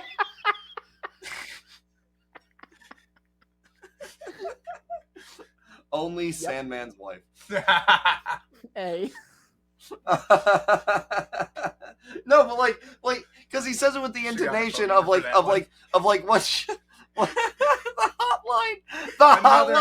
to fuck his wife. Hotline for the low price of $25. You two can fuck his hot wife. They had the numbers. Get him. That's all I'm saying. Sandman needed The numbers Sandman so needed his high. own hotline. And they spell fucking his wife for you. Yep. Incredible. This sound if only Paul Heyman had ever thought of that idea. He had his moneymaker. He finally had a way for the company to make money. Prostitution. I wonder. That would be such a good gimmick, though. Like you already said, may as well make some money. It'd be hilarious just to have some pre-recorded lines for you to like call and pay like $20 for. Look, I'm just saying, those big beefy boys would make for a solid roster of a male escort service. Not the ECW boys, I don't think. Some of them are good looking People enough. are into that Sandman body. Look, I'm not. Look. I would let Whipwreck me any day. Okay, that's all I'm saying. Boo! Shut up. Yeah. Okay, at the very least, some low-end male strippers. Okay. Yeah. Back on topic. What topic? This Tommy fucking Dreamer episode didn't have a continuing to topic. Get beaten senseless. Sure, with a close enough, Singapore I guess. So that is the end of that. Basically, they kind of just go to commercial. Also, one more thing I want to point out is like they play this like, you know, Tommy's had some sexual tier experience here, and then woman fucking leans in the corner and lights up a cigarette as if she's feeling that like post nut clarity. Yeah, she even like plays it off the Sandman, kind of like, ooh, he got something. He got a little bit of something. So you know what she did? I didn't think of that. I just kind of took it as like Sandman and Woman are always smoking cigs, but good call. That looks like, you know, in the old movies where you have the scene of yeah, I know. The way she was blowing the smoke, she wasn't just like breathing out. She was like, yeah. That is the post nut smoke. Okay. Well, we'll catch up with them in a minute. Yeah. I actually think that is right after they show the replay out of commercial of them. They go straight to the promo because this fucking the promo cutting is it's out of control. I don't think it gets out of control until a certain promo, but it's already a little like, what are we doing? So I don't want to mock them for their production quality because they didn't have that much, and it was the 90s. But still, like, holy shit, you shouldn't be cutting this much between things, guys. Commercial, straight into a promo, like, I'm just... The promo, like, these promos, there are only 3 matches on this show, and none of them are particularly long. There's so much filler. I was not expecting this much filler. And they couldn't make money. I don't understand. With that many commercials, how are you not making money? It's simple math. To be fair, most of it was them hawking their own shit. Well, some idiot had to buy their 2 real ads on that. There were 2 third-party ads on that in that hour. Wait, what was the second one? I only know the jewelry one. Pop Science and the jewelry store. The fucking jewelry store and Modern Science. God. High rollers in the ad space industry, they were charging $13.95 for a whole year subscription. That's some pretty money. That can you imagine what that would translate to in ad time? Oh god. That'd be like $1. That'd be like $1 whole. All 3 people who see this might buy one of those. It's the fucking, oh yeah, this is doing numbers meme, but with Paul Heyman looking at his residual checks from Popular Science for $5 goddamn. And this is doing numbers. It's what's his face being, oh yeah, it's all coming together. Oh yeah, it's the fucking crunk. Yeah. Yeah, totally. But so the Sandman and Woman get the promo, and Woman is leaning hard into the idea that Tommy Dreamer is a virgin, and this is the first time. This is the first time he's ever kissed a woman. I too am a fan of Hocus Pocus. It was also and really so funny by the time she got to that, by the time she was leaning to that, Sandman had finished up with his little like part of it, and he like did like a kendo stick thing, he just froze there, and then they like zoomed past him, but he was still there, and he has still, the same expression on his face. He didn't move, and he has the scowl. He ends his bit with a scowl on his face, and he's like, "Ha!" And like they pan away from him, and Woman does her bit, and then it pans back once Woman's done talking, and he's still doing the fucking face. My man was committed. Dude turned into a wax statue. Sandman was taking this attitude of like, I was going to have a really nice, quiet night. And then you touched Woman. Now I have to talk to her and go out to dinner or something. Before, I was just going to grab a beer and sit in my chair. I don't understand the logic here. I just want to add, why does Tommy Dreamer sexually assaulting Woman means Sandman's got to take her for a night on the town?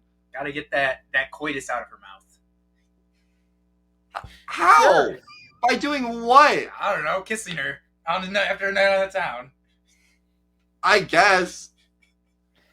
I'm trying to give reasons, man. I'm not saying Sandman is very big into revenge-based plots here. But the revenge is, God damn it, you made me take this person out to dinner.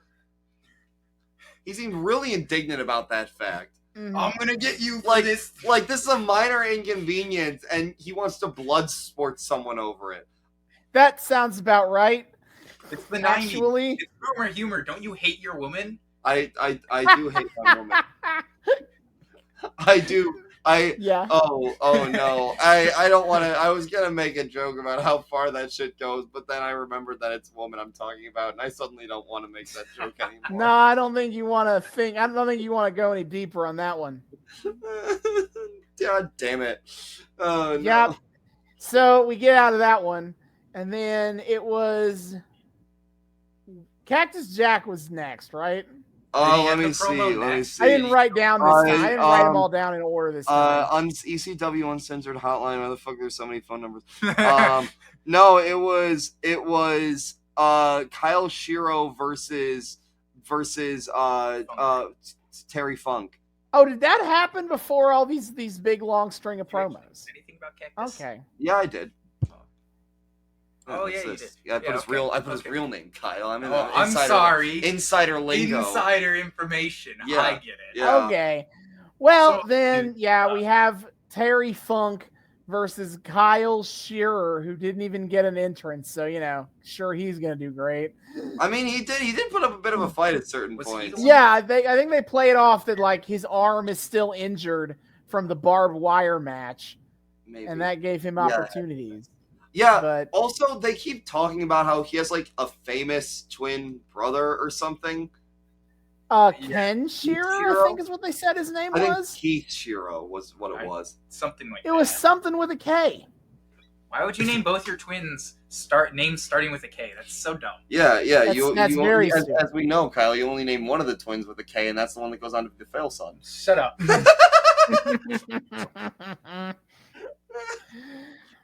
Yeah, the match was. Hey, now hold on a minute. We're not going to name any names, Kyle. the worst twin. Sorry about it. Oh, we're so proud of you. Oops, wrong child. We're so proud of you. Oops, you're not a person anymore. Okay, this is really off topic, but this motherfucker got his fucking social security and birth certificate lost. By my parents. By his parents. Only mine, which I haven't asked for in over like 6 or 7 years. But everyone else, whose things have come in and out of the safe at my parents' house, they still have all that. Yeah, and he has a twin. He has a twin who does not look remotely like him. And there's this time where his mom fucking texts him and goes, "We're so proud of you," and then follows it up with, "Oops, wrong child." The K-name twins. You guys got it bad, man. Incredible. Life is brutal sometimes. Maybe this is why I like the grunge. You're just like, yeah, get the revenge. Get them back. Kyle doesn't look anything like his twin, and his parents are immensely disappointed in that. Damn, it hurts when you speak the truth. That's how they tried to delete you. They tried to Matt Hardy you. Delete! Yeah. Yeah, did you feel a kinship with Kyle Shearer? No, I thought he was okay. I thought he was a goober, but I loved how every time he got a hit in, his tummy jiggled. I couldn't keep my eyes off it, man. I couldn't stop it. It was fucking mesmerizing. Holy shit. Well, it's the little things. It's the little things. We're simple people, man. I see something that made me giggle, and I like this. yeah. Holy shit. Okay, anyway. Oh my god. Yeah. Eventually Terry Funk starts hitting him with a chair a couple of times, and then he hits him with the dreaded toe lock, and he gets the win. Yeah, I don't understand why it's called a toe lock when you're just grabbing the entire foot. The toe not is important. Locked. I don't think you understand the mechanics here. Okay. Yeah, you gotta grab work the toe, and he locked it. And he locked it. How did he lock it, Kyle? Well, you see, I'm not a professional wrestler, so I can't dive. You don't even know the technical details. Yeah, I can just you just know it when you see it, and I know what I saw, and that was a toe lock. It was some locked fucking toes. It was some locked toes. Some goddamn locked toes. No, but he just grabbed the dude's foot and spun his leg around. Like, what the fuck? Yeah, wait, isn't that just a sharpshooter? What? It's a sharpshooter, but only halfway there. Oh, okay, fair enough. You just gotta stop in the middle. And the man, he immediately tapped out. He's like, no, not my toes! Yeah. I mean, it worked, and so Terry Funk got the win. Woo-bitty-doo-bitty-doo. Yeah, it was kind of not that interesting of a match overall. No, it wasn't. The most interesting part was when they actually let Kyle Shearer get, bumps in on Terry Funk, because I just kind of expected him to get tossed around the entire time. No, he's not Mikey Whipwreck. Fair. Yeah, no, but so it was alright. It was technically Oh, but no, I do. Okay, two things. If we're talking about commentary, there are two things that were said during this match that I really need to point out. One was some comment about, that's what I love about ECW crowds. You can just express your opinion whenever it is. And I'm just thinking, as opposed to what? Do other wrestling crowds not grant you freedom of speech? It's all scripted. Did you go to a fucking WWF episode and you're standing there and you're like, hey, I don't think I'm super feeling this match, and the fucking security comes over and just leans over you and is like, the fuck did you just say, you little punk? And you're like, I love that, and they just grab you by the shoulders and they leave. They're like, good, yeah, that's what I thought you said. You don't have freedom of speech. I don't think you understand. That's all fake pansy shit. This is real. This is hardcore. This is the real. You can't make a sign that says OJ that bum in the front ass row, which that pulls up later. Why? I love the fact that there have been multiple instances in pro wrestling, somewhat well known, of OJ being used for heat. Why? What? Pop culture. Oh yeah. Also, I forgot about that. Also, motherfucker does I've just been handed this note spot. The most. Oh yeah, he's talking about the ring. This is what he's talking about. The ringside doctor has the ringside doctor has diagnosed Tommy Dreamer with a concussion. Is diagnosed Tommy Dreamer with he's probably fine, just banged up a little. We don't actually know what he's probably fine, just banged up a little. Was the 1994 understanding of what concussions were? Oh, I did. At this point in time, I did appreciate the commentary when he was just he can't even really understand where he is. He's bumbling around. Can he even make it to the ring? Yeah. About 3 minutes into the next match, I was over it. Yeah. Yeah. So Terry Funk wins, and then after that, we get a video package and promo from Cactus Jack. Yes! My boy is here! My good boy Mick Foley is here! For some context, at this point in time, Cactus Jack was employed by WCW, and he got the ability to appear on the ECW show to wrestle Sabu, who then beat him. And this whole promo is about that. And I appreciate it because they've been hyping up this Mick Foley promo for weeks. Like, I've heard the line about mirror, mirror on the wall. I've heard that for 4 fucking weeks. And this is the first time they've shown the entire promo. So thank you.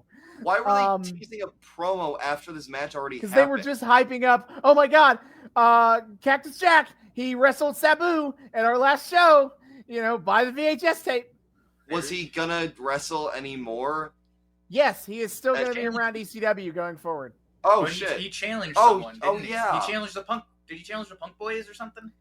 He challenged Sabu again, but this time with extra murdery. With extra. Is he doing the 3 personalities thing at this point? No. At this point in time, it's just Cactus Jack, who is just a lunatic. He is a lunatic and a sadist. He loves feeling pain. He says it in this promo that he is addicted to pain, and he came to ECW for another fix. He came for the pain. Masochist, I think you mean, but yes. Yes, sorry. Matt, he's a masochist and a lunatic. You're fine. Yeah, no. I mean, he probably is a little bit of a sadist too. He's got both. He's a switch. No, but he loves feeling pain a lot more than he loves dishing it out. That's fair. Yeah. I'm all high on the world of pain, and I need a fix. Yeah, that's it. Okay. Are just all promos in ECW unhinged rants? Because that's kind of what it feels. Yeah. Like. They were like, you guys can do whatever you want, and they're like unhinged rants. And they sure listen to that. The way he went almost crying, like literally his voice was like cracking, like about to cry. I didn't come out here to cry. I'm gonna fuck you up. I just need the pain. It like got me. He's so good. Mick Foley. That's the dude who voiced the Boulder in Avatar: The Last Airbender. Oh really? Yup. Oh my yeah. That's the Boulder. The Boulder. Yeah, that's Mick Foley. He's fucking awesome. He's my favorite. I can't raise my shoulder up, but that's okay. I can't do it great. It's hard to get that inflection. Yeah. Also, I really need to shout out my boy and his brilliant, not only elocution abilities, but his wit. Mm-hmm. He put forth a series of statements, of ultimatums, or something like that Sabu had proposed to him, and these were some tough call-outs, some tough accusations, some tough things to respond to. And my man had the most brilliant, witty response. It almost brought me to tears. The just 2 simple words. A bang bang. That's his catchphrase. Is bang bang. Yeah, okay. So a quick sum of what he's saying is that he's talking about how he comes to ECW and he realizes that he isn't the most sadistic, pain-loving son of a bitch anymore. That there are people here who are even crazier than he is. And he looks in the mirror, tell me who's the most unhinged of it all, and it's not me anymore. And so now he is determined. He's on a diet, and he's coming back fiercer than ever. And he wants another shot at Sabu, but they won't sanction it. Quick sidebar. I feel like if he's talking to mirrors and the mirrors are talking back, I don't know if the "I'm not the most unhinged one" here is actually true. No, actually, what I got from it is that in the ECW universe, the mirror on the wall is a real thing. That could be it as well. Dude, there's some weird shit that exists supposedly for real in a bunch of different wrestling worlds. So I mean, that's and then fair. the ultimatum that the stuff that David was talking about, the bang bang, is that he was talking about how like they told him no, they're not going to sanction another match between Sabu and Cactus Jack, but he's been told no his whole career, and that they told me that I was too fat to be a wrestler. Bang bang. And they told me you're too ugly to be a pro wrestler. Bang, bang! You're going to tell me we can't have another match. Bang, bang! I honestly think his promo is the best part of the whole show. Oh, easily. Like, yeah, it was. Again, It was the there's a highlight. reason Mick Foley is my good boy. Mick Foley is highlight. the best. And I am going to, every time I am faced with a challenging thing to respond to, I, of course, need to respond with a bang bang!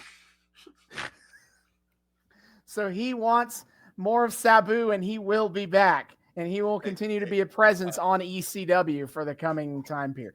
Hey, Kyle, tell me it's trash night. It's trash night. Bang bang! Bang, bang! Then we got a promo from the Public Enemy was next. I know that much. Which, okay.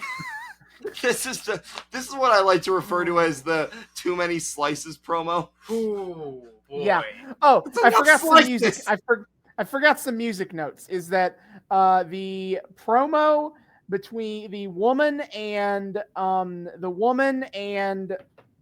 Sandman promo had "Let Love Rule" by Lenny Kravitz playing the whole time, and the Public Enemy promo has "Slam" by Onyx playing the entire time. But okay. Well, I certainly wanted to slam my head into a wall, so that feels somewhat appropriate. Every time it came back to the promo, I wanted to kill myself. You kept thinking it was going to be over. There was a llama. Was that when the llama came out? Yeah, that was when the llama came out. And then they just came back to the promo. Yeah, okay. So the whole promo is kind of them talking up their tag team title reign and talking about all the teams they've beaten. And they just they were given way too much fucking time to ramble about this. Because they do. In fact, they have so much time to ramble, they repeat themselves. They run down their list of people they've beaten twice. They start the promo talking about everybody they've beaten. We cut to a video montage of everybody they've beaten. Then we come back and they name drop everybody they've beaten again. So I have a question. Maybe I missed something. Maybe I didn't understand something. Why the first time they were in the promo? Why were they like facing each other, but the camera was like behind the one dude? That was just a creative choice. Cinematography, Kyle. What do I know? God. Yeah. You're supposed to know this shit. I spent the first half saying I kind of like them, and then they do this shit. Great. I was into the first part. I was into it. Then it kept going. What were those personalities? I thought they were doing that as a bit at first, but then they just kept fucking talking like that.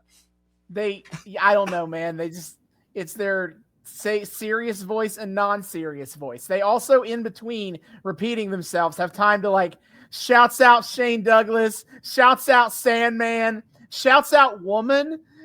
There's also, they have a sidebar where they talk about Peaches and they're like, hey, you know, both of us for $20, we can get together, two of us and one of her.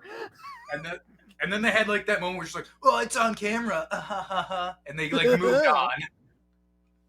It was I'll be honest, I kind of tuned out for that entire promo because I was just so like zooted in this realm of what is happening. God, if I was on drunk while I was watching that, it was absolutely like they talked for 10 minutes about nothing.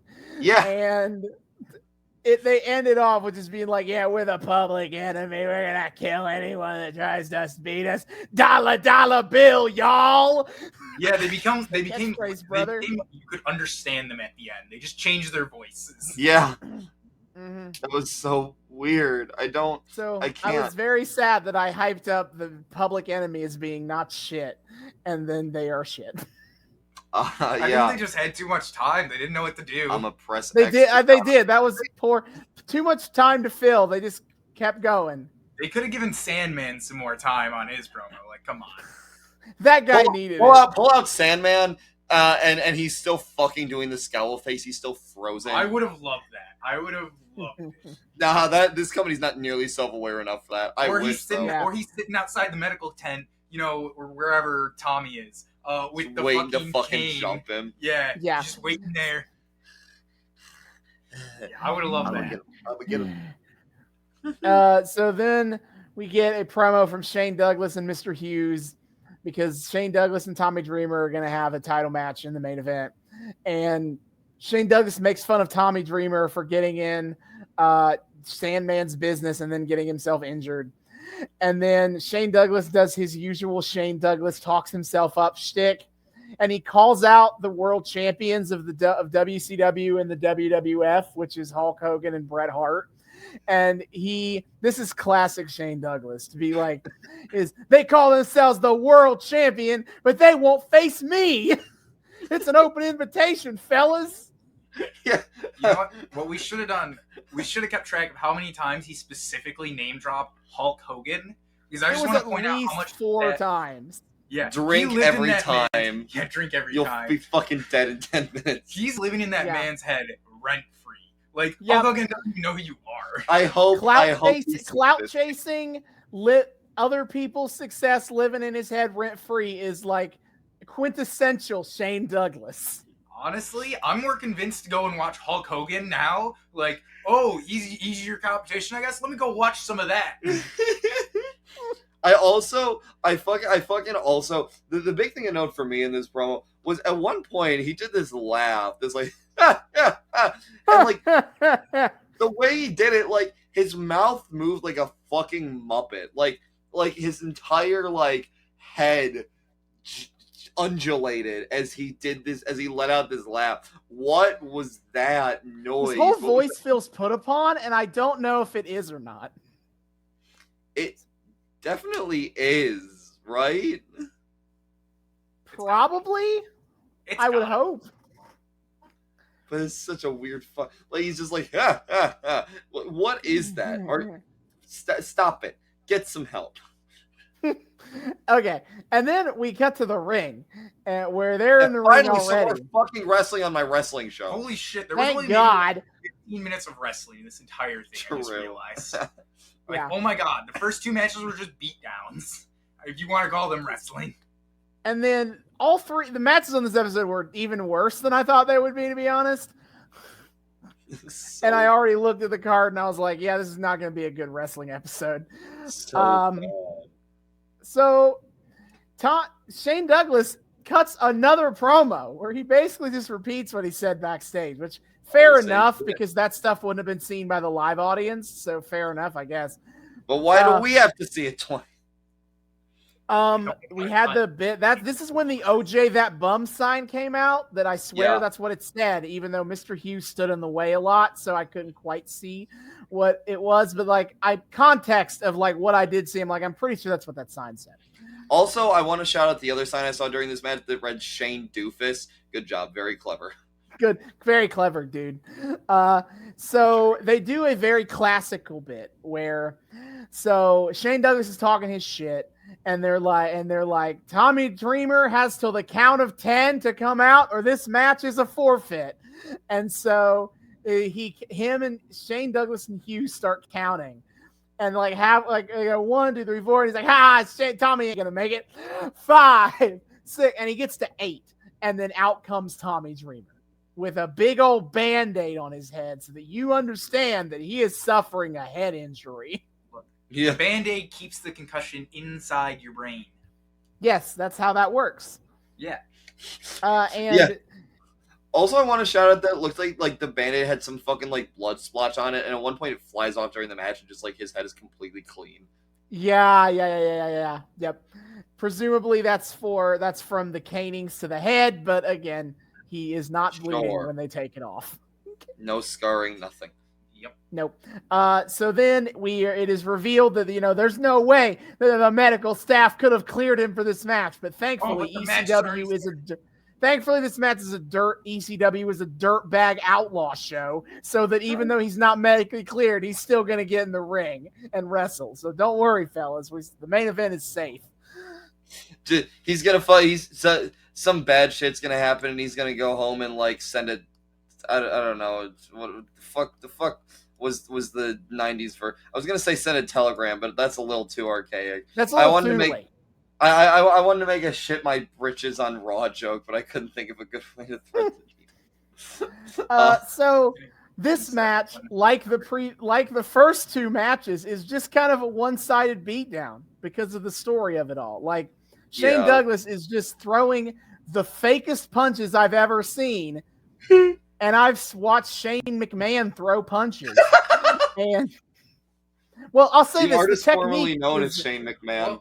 The technique is fine for wrestling, but Shane Douglas pulls his arm so much, he doesn't even come close to making contact. So there is a lot of visible air between his hand and Dreamer's face. I was like, dude. I do like that when Dreamer was actually able to get some hits in, especially once they got outside of the ring, every fucking time he was hitting him with the chair, he'd be like, another chair. Yeah. Like he hits only the one time with the chair, drops it, and then asks for the crowd to give him another chair. One hit chair. I don't know. He got to get the fresh chairs. They're only fresh for one hit. You gotta get them at their ripest. They only hit right just the first time before the dents are in. Yeah. Don't you know that's how chairs work? No. Also, I shouted out commentary earlier, and something I kind of realized continuing to watch this show was that commentary is like I said, they're kind of at a 10 this whole time. Like commentary is the energy of like a dad on speakerphone. Like the way they talk is very, very very proclamatory. That's very much Joey Styles. Yeah, Joey Styles is like sounds like he's on like a fucking like speakerphone on like a plane or like in a bus station or something. And you haven't even heard like peak Joey Styles. Like this is before Joey Styles gets his famous catchphrase of "Oh my God!" and uses that for all the high spots. But that's the drunk uncle on speakerphone. No, but he's got like that energy of like some goober who's talking a little too loud in a public place. But then in this match, it kind of like really falls off, and he starts going off the rails a little bit. Like, God, carrying this entire like narrative on your shoulders has got to be exhausting. I don't blame him one bit. But he throws some like really obscure dig at WCW by saying this isn't Disney World. Thank you, Joey. Well, that's not that. That's probably not too obscure for '94. Like, well, I guess, but just saying it as this isn't Disney World is such a random way of saying fuck you to WCW. And then later on, I think by that point, Shane Douglas was already back to shit talking Hogan and Flair. So I'm pretty sure by that point he had already been "What's this, Hogan? What's this, Flair?" I just love the phrasing of "this isn't Disney World." Like it's so like straightforward, and if you don't know the context, you're like, "What the fuck does that mean?" Like what? Also, I think this was him. This is either him or someone in the audience, but I swear to God, this was him. At one point, goes, "Somebody stab Mr. Hughes." You see, that's the thing. I would believe Joey Styles would say that, but I don't remember if that is who said it. But I do remember someone saying that, and I do feel like I remember it coming through. But like, the crowd would have also said that. They would, but I don't know if at this point the crowd is quiet enough to pick out individual voices. Maybe someone was just really loud. I guess. I don't know. I very clearly heard somebody stab Mr. Hughes, and it's like, Jesus. I know it's like our hardcore show, but like, come on, guys, we don't need to take it that personally. Which was really funny though, because earlier, Mr. Hughes is like on the outside of the ring, and he's looking out to the front row, and the front row looks legitimately terrified of him. That was so nuts. Yeah, he like went over the rope, and like some dude was talking some shit at the very beginning of They were. And like the whole front row was trying to talk shit to him, and then he just like makes a move towards the front row. And that person, whoever it was, yeeted out of there. Like you couldn't really see them. Like there was like a red shirt or something. You couldn't really see them past Hughes' huge body. But like you see someone like get out of there. Yeah. God. So the match is very one-sided because it plays into the notion that Tommy Dreamer is concussed, and so Shane Douglas was like, "What if I just punch you in the head like 100 times and then win?" And win Shane Douglas wasn't punching Tommy Dreamer in the face. Mr. Hughes was punching him in the face. Mr. Hughes, okay, this was a match of Mr. Hughes. Also, one more thing on Styles. Styles definitely did say something about Mr. Hughes doesn't have a manager's license, which was the first time he interferes in the match, Joey Styles complains that Mr. Hughes doesn't have a manager's license and shouldn't be out here, which is a very old school terminology and thought process. They did this a lot back in the WWF in the 80s. That's how I know about it. Gorilla Monsoon was a big proponent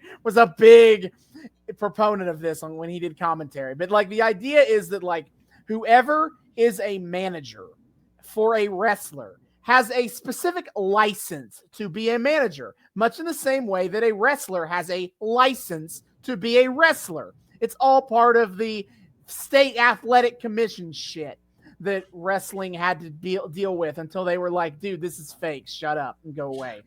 Gorilla Monsoon be like, that guy's out here with a license. That's a real Pearl Harbor job. So Joey Styles is complaining that Mr. Hughes doesn't have his manager's license, so he has no legal right to be in the part of this match, so he should go away. Yeah, but he does not, in fact, go away. And literally every single fucking time the ref turns his back, it's just Mr. Hughes wailing on Dreamer some more. It was 4 or 5 times, and the first one I remember the most because because they mistime it. So Mr. Hughes, like they send to the outside for Mr. Hughes to start attacking, and Shane Douglas rolls in the ring. The referee turns around and sees Mr. Hughes attacking Tommy Dreamer, and then turns right back around to check on Shane Douglas. He's like, oh shit. Anyway. Oh no. Anyway. That was literally just fucking crap during this match. Yeah, that amused me that they mistimed and there that. Are multiple so the refs toward the end. And he still gets away with it with multiple refs in the ring. Yeah, so the match eventually ends a bit weirdly in the way they timed it, but like they have the ref call the match because he's like, if we keep this going, this is a danger to Tommy Dreamer's health. Like he can't fight back. He's kicking his ass real bad. We got to just Shane wins, okay? End it. And Shane and Mr. Hughes don't want to stop, and so they don't stop. And the referees and a bunch of referees come out and just like tell them to stop. And they don't stand around. Even in ECW, referees, their way of stopping stuff from happening is being like, no, bad, don't do that. Thank you. It's very helpful. Oh my God. Yeah, Aubrey Edwards, this same. Yeah, no. Apparently. You get that reference, don't you, buddy? Yeah. And so that is the end of the show. Really, they gotta go off air with Mr. Hughes and Shane Douglas continuing to put the boots to Tommy Dreamer. Yeah, no, they keep fucking chanting for 911 to come out. 911 did not, in fact, come out to chokeslam people tonight. It was a very sad No, they wanted 911 to fight Mr. Hughes because, as you saw in the video package, like they've had a lot of interactions where they're trying to fight each other. But nope, 911 was not coming out. Paulie Dangerously was like, "Fuck Tommy Dreamer, I'm not helping. Yeah, I'm not helping him." Why would I help Tommy Dreamer? What the fuck? He's got a concussion. He's fine. That ain't nothing. What's a concussion? What's a concussion between friends? Yeah. I've had 7 of them in the past hour.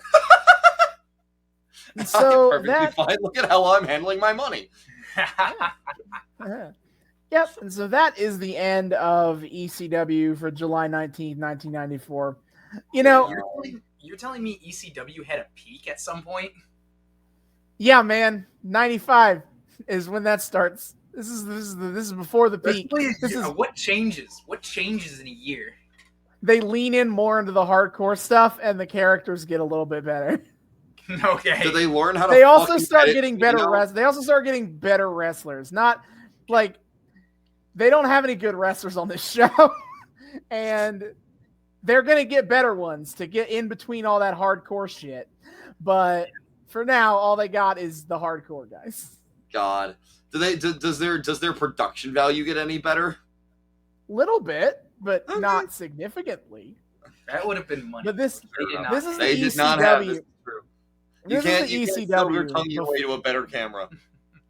This is the ECW before a lot of the WCW cruiserweight division showed up. Like the kinds of people that showed up in ECW include like Rey Mysterio, Psychosis, Dean Malenko, Eddie Guerrero, Chris Benoit. All of them were in ECW before they went to WCW. And ECW couldn't make money to keep them? No, it's crazy to say that. Imagine misusing fucking Rey Mysterio and Eddie Guerrero so much that You see, the thing is, they didn't misuse those guys. They had great runs. They just can't pay them enough. Stick around. Paul. I don't know how you watch this episode of Hardcore TV and you watch this and like, how could they not have had enough money to keep Rey Mysterio on the show? It's more like how the fuck did those talented motherfuckers not bring in more like patronage and money and shit? 3 ads instead of 2. True. Because ECW didn't have enough reach. Like, God, that's it popped. Philadelphia loved them, but like, who else is watching ECW but the fucking nerds? They clearly should have. I'm not gonna get into it. I'm not gonna get into how they should have expanded. I'm not gonna do it. No. I mean, we're always here for the. All right, they should have. Well, at the peak of their popularity, obviously, you got to just invest fully. Like, it's gonna take all of your money. You're banking it all on it working out, but you gotta risk it for the biscuit. And they did not do that, and look at how that turned out. They played it too safe. Got eaten up by the big guy. Well, damn. Well, that was enough about ECW is a bad business with that couldn't ever pay anybody, and that's why everybody left, and that's why everybody hates. That's why everyone who's ever worked for Paul Heyman also hates him. It's because he owes all of them money. Does he still owe them money? Hell yeah, he does. You think he paid anybody he owed money after ECW? He has a fucking WWE salary now. How does he not have the money? You think he's using that to pay anybody? I would like to think so. You think he signed contracts with these people to pay them money? He didn't do shit. Gentleman's agreement. Agreement. Look, man. When I make it big, when we make it big, you got your money. Dude, imagine being on fucking Rey Mysterio's bad side. Rey Mysterio seems like the most agreeable motherfucker in the universe. How the hell do you get on his bad side? And like, I just imagine him at fucking WWE shows, like walking around backstage, being his Rey Mysterio self. And at what? I lost connection with you for a second. Yeah, but no. So okay, so this. Because Rey Mysterio is presumably Rey Mysterio is like one of the most agreeable. Seems to be one of the most agreeable motherfuckers in the universe. I can just imagine him going around backstage at WWE, having a good time, saying hi to everyone. Then he sees fucking Paul and just side eyes him and walks silently past. Imagine being on Rey goddamn Mysterio's bad side. I wonder what the fuck do you have to be to do that? Goddamn. I don't think Paul Heyman cares because he's got his money. Like fuck you, Paul Heyman might be a creative. That awkward moment when on screen Paul Heyman is really just how Paul Heyman actually is. Paul Heyman was a creative mastermind, especially when it comes to making the most out of nothing. But at the end of the day, he was a carny, like every single other one of them. True. Broken promises and bounced checks. And when he got his WWE money, he didn't owe them any. He ain't paying. He ain't writing their checks anymore. He don't give a shit. Fuck you, Paul. He got his money, pal. You absolute doorknob of a human being. Yep. But enough about that. This has been my thoughts on the episode is it's bleh. Not even the best episode of Hardcore TV I've watched in the last week. But as Kyle mentioned, there's a lot of potential here. And yeah. I didn't hate it. I didn't hate it. It's just like watching it as it is now, it's so like unrefined. There's much. Yeah. I feel like the two, like they had two different story beats that took too long. That like the Shane Douglas Tommy Dreamer match was too long for what they were trying to do, and then the Public Enemy promo was too long. Two things that I on paper like the idea of what they were doing with that, but then they take twice as long as they had to be. They've got the building blocks, but they have a long way to go. But like knowing that this is them building up to their peak, they have the potential, and they're going to do something with it. It's just intriguing as to what exactly that's going to be. I would be so excited to watch that. That would be so dope. Yeah. What was that? No, he said he'd be really excited to watch their peak at some point. Oh yeah, sure. We're definitely coming back to ECW beyond this story arc because there's so much good stuff to cover here. I don't want to be like, don't want to like the Dudley Boys aren't here. Taz isn't here. Oh god damn it! Taz stuff. Taz. You got to listen to a good Joel Gertner promo, David. You ain't ready. Gerger? Oh Joel Gertner, the manager of the Dudley Boys. Oh no, Austin, no! I don't wanna. Raven isn't here. There's a lot of stuff we can do in ECW, but that is for the future. For now, that we're wrapping that up, and next time we will be returning to Lucha Underground. Boyle Heights. Yeah, last time is Drago was kicked out of the temple, get the fuck out, and Hernandez has emerged as a new challenger for Prince Puma. Will he get his title match on this upcoming episode? And also Mothman or fucking whatever. Fuck yeah, Marty the Moth Martinez is here. I don't know why you're so hype about this guy. Just you wait. You got so excited. Absolutely in the tank for Marty. I love me some Boyle Heights. Let's fucking do it. Yep. Until next time, David, here are plugs. Yes, sir. My friends, my dear, dear friends. Thank you all so much for once again joining us on yet another phenomenal episode of the Noobs and Knockouts Podcast. We are so delighted to have you join us. Whether you are a first-time listener, returning listener, what have you, we're so happy to have you here. If you're a returning listener, well, thank you for once again welcoming us back into your eardrums, your eyeballs, whatever it is you use to consume our content. If you're a first-time listener, viewer, what have you, welcome. We are so, so happy that you've joined us. We here at the Noobs and Knockouts Podcast like to think we are friendly to both noobs and knockouts alike. So whether you are brand new to the wrestling fandom or a total seasoned veteran of this wild, wacky world, we hope you've had a great time here. We hope you want to continue to come back and have a great time with us. If you want to keep having a great time with us and you're not entirely sure how to do so, well, not to worry, my friends, I have you covered. First of all, you can find us on YouTube. We are the Noobs and Knockouts Podcast on YouTube. Hit subscribe, ring that bell, make sure it turns a nice little solid color so you get notifications every single time we drop a new episode. Like, comment, add us to your playlist. Check out our playlist on our YouTube. All of our arcs and series and different eras that we follow are all organized into nice little playlists so you can listen to specific things without having to skip around a whole fucking lot. It's great. And if you watch our more recent YouTube shit, hey, you get to see our wonderful, lovely voices and our brand new, cool, VOD setup. It's awesome. So be sure to check us out on YouTube. You can also find us on 3 of the best places to find your podcast. That is the Noobs and Knockouts Podcast on Spotify, on Google, and Apple Podcasts. Come give us a listen. Give us a download. Give us a rating. I know Spotify just added ratings. Give us a nice 5-star if you feel like. Leave us a review on Google and Apple. Just let people know, hey, these guys are pretty cool. Maybe you should come check them out. I don't know. I'm just saying. But if you're a fan of that audio-only experience, be sure to come find us on Spotify, on Google, and Apple Podcasts. Of course, there are also places where you can get in more direct contact with us. There is our Twitter, the classic at Noobs and Knox Pod on Twitter. That's Noobs, the letter N, Knox Pod on Twitter.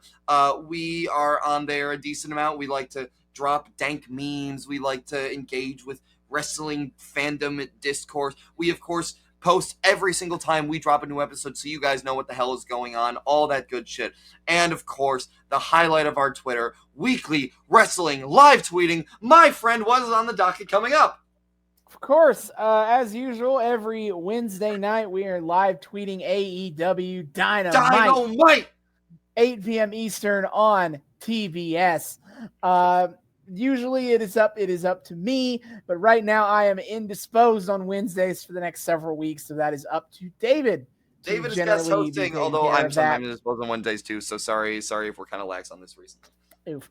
And then we also do AEW, WWE, and Impact Wrestling pay-per-views.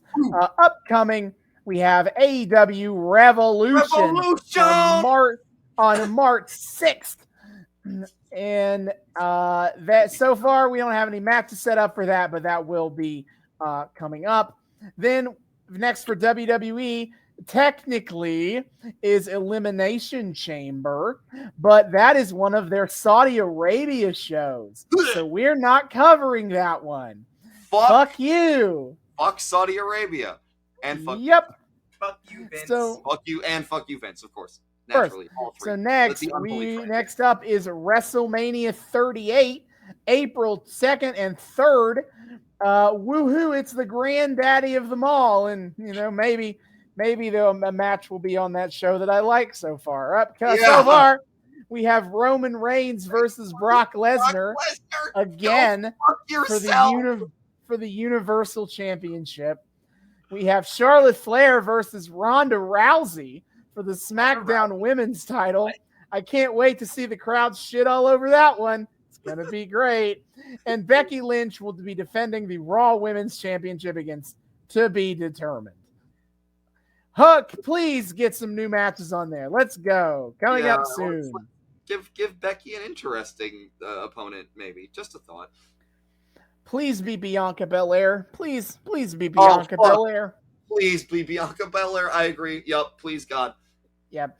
And then upcoming for Impact Wrestling is Rebellion taking place on April 23rd. Obviously, that's way too far out for there to be any matches announced. But that is upcoming. And that is what we'll be doing on the Twitter going forward. Fuck yeah. So be sure to come check all that out. It's a great time. We have a lot of fun doing it. Austin, of course, being the knockout, he knows his shit. He's on it. He's got some great fucking commentary the entire time. Me, the noob, I just throw out my dumb fucking memery and hope that some of it sticks. And, it seems like I do okay sometimes. But either way, I would like to think that the two of us are quite fun company to have while watching wrestling, even if it's in a digital-only format. So come join us over there on the Twitter at Noobs and Knockouts Pod. And of course, there is our email that you can contact, noobsandknockoutspod@gmail.com. That's noobs, the word, and this time knockoutspod@gmail.com. Come say hi to us. Tell us what you like about the show, what you don't like, things you want to see more of, less of, suggestions, requests for arcs, for companies, for eras, for any wrestling adjacent media you feel like hearing us talk about. We're more than happy to hear out requests. We always we like doing what the people want. Yep. What the people want. You gotta give the people what they want. Yeah, and we're gonna make us an offer we can't refuse. No, but other than that, just come say hi, start discourse with us, yell at us for our hot takes, or tell us how absolutely fucking base we are, or how our sweet dulcet tones lull you to sleep every night, as I'm sure they do.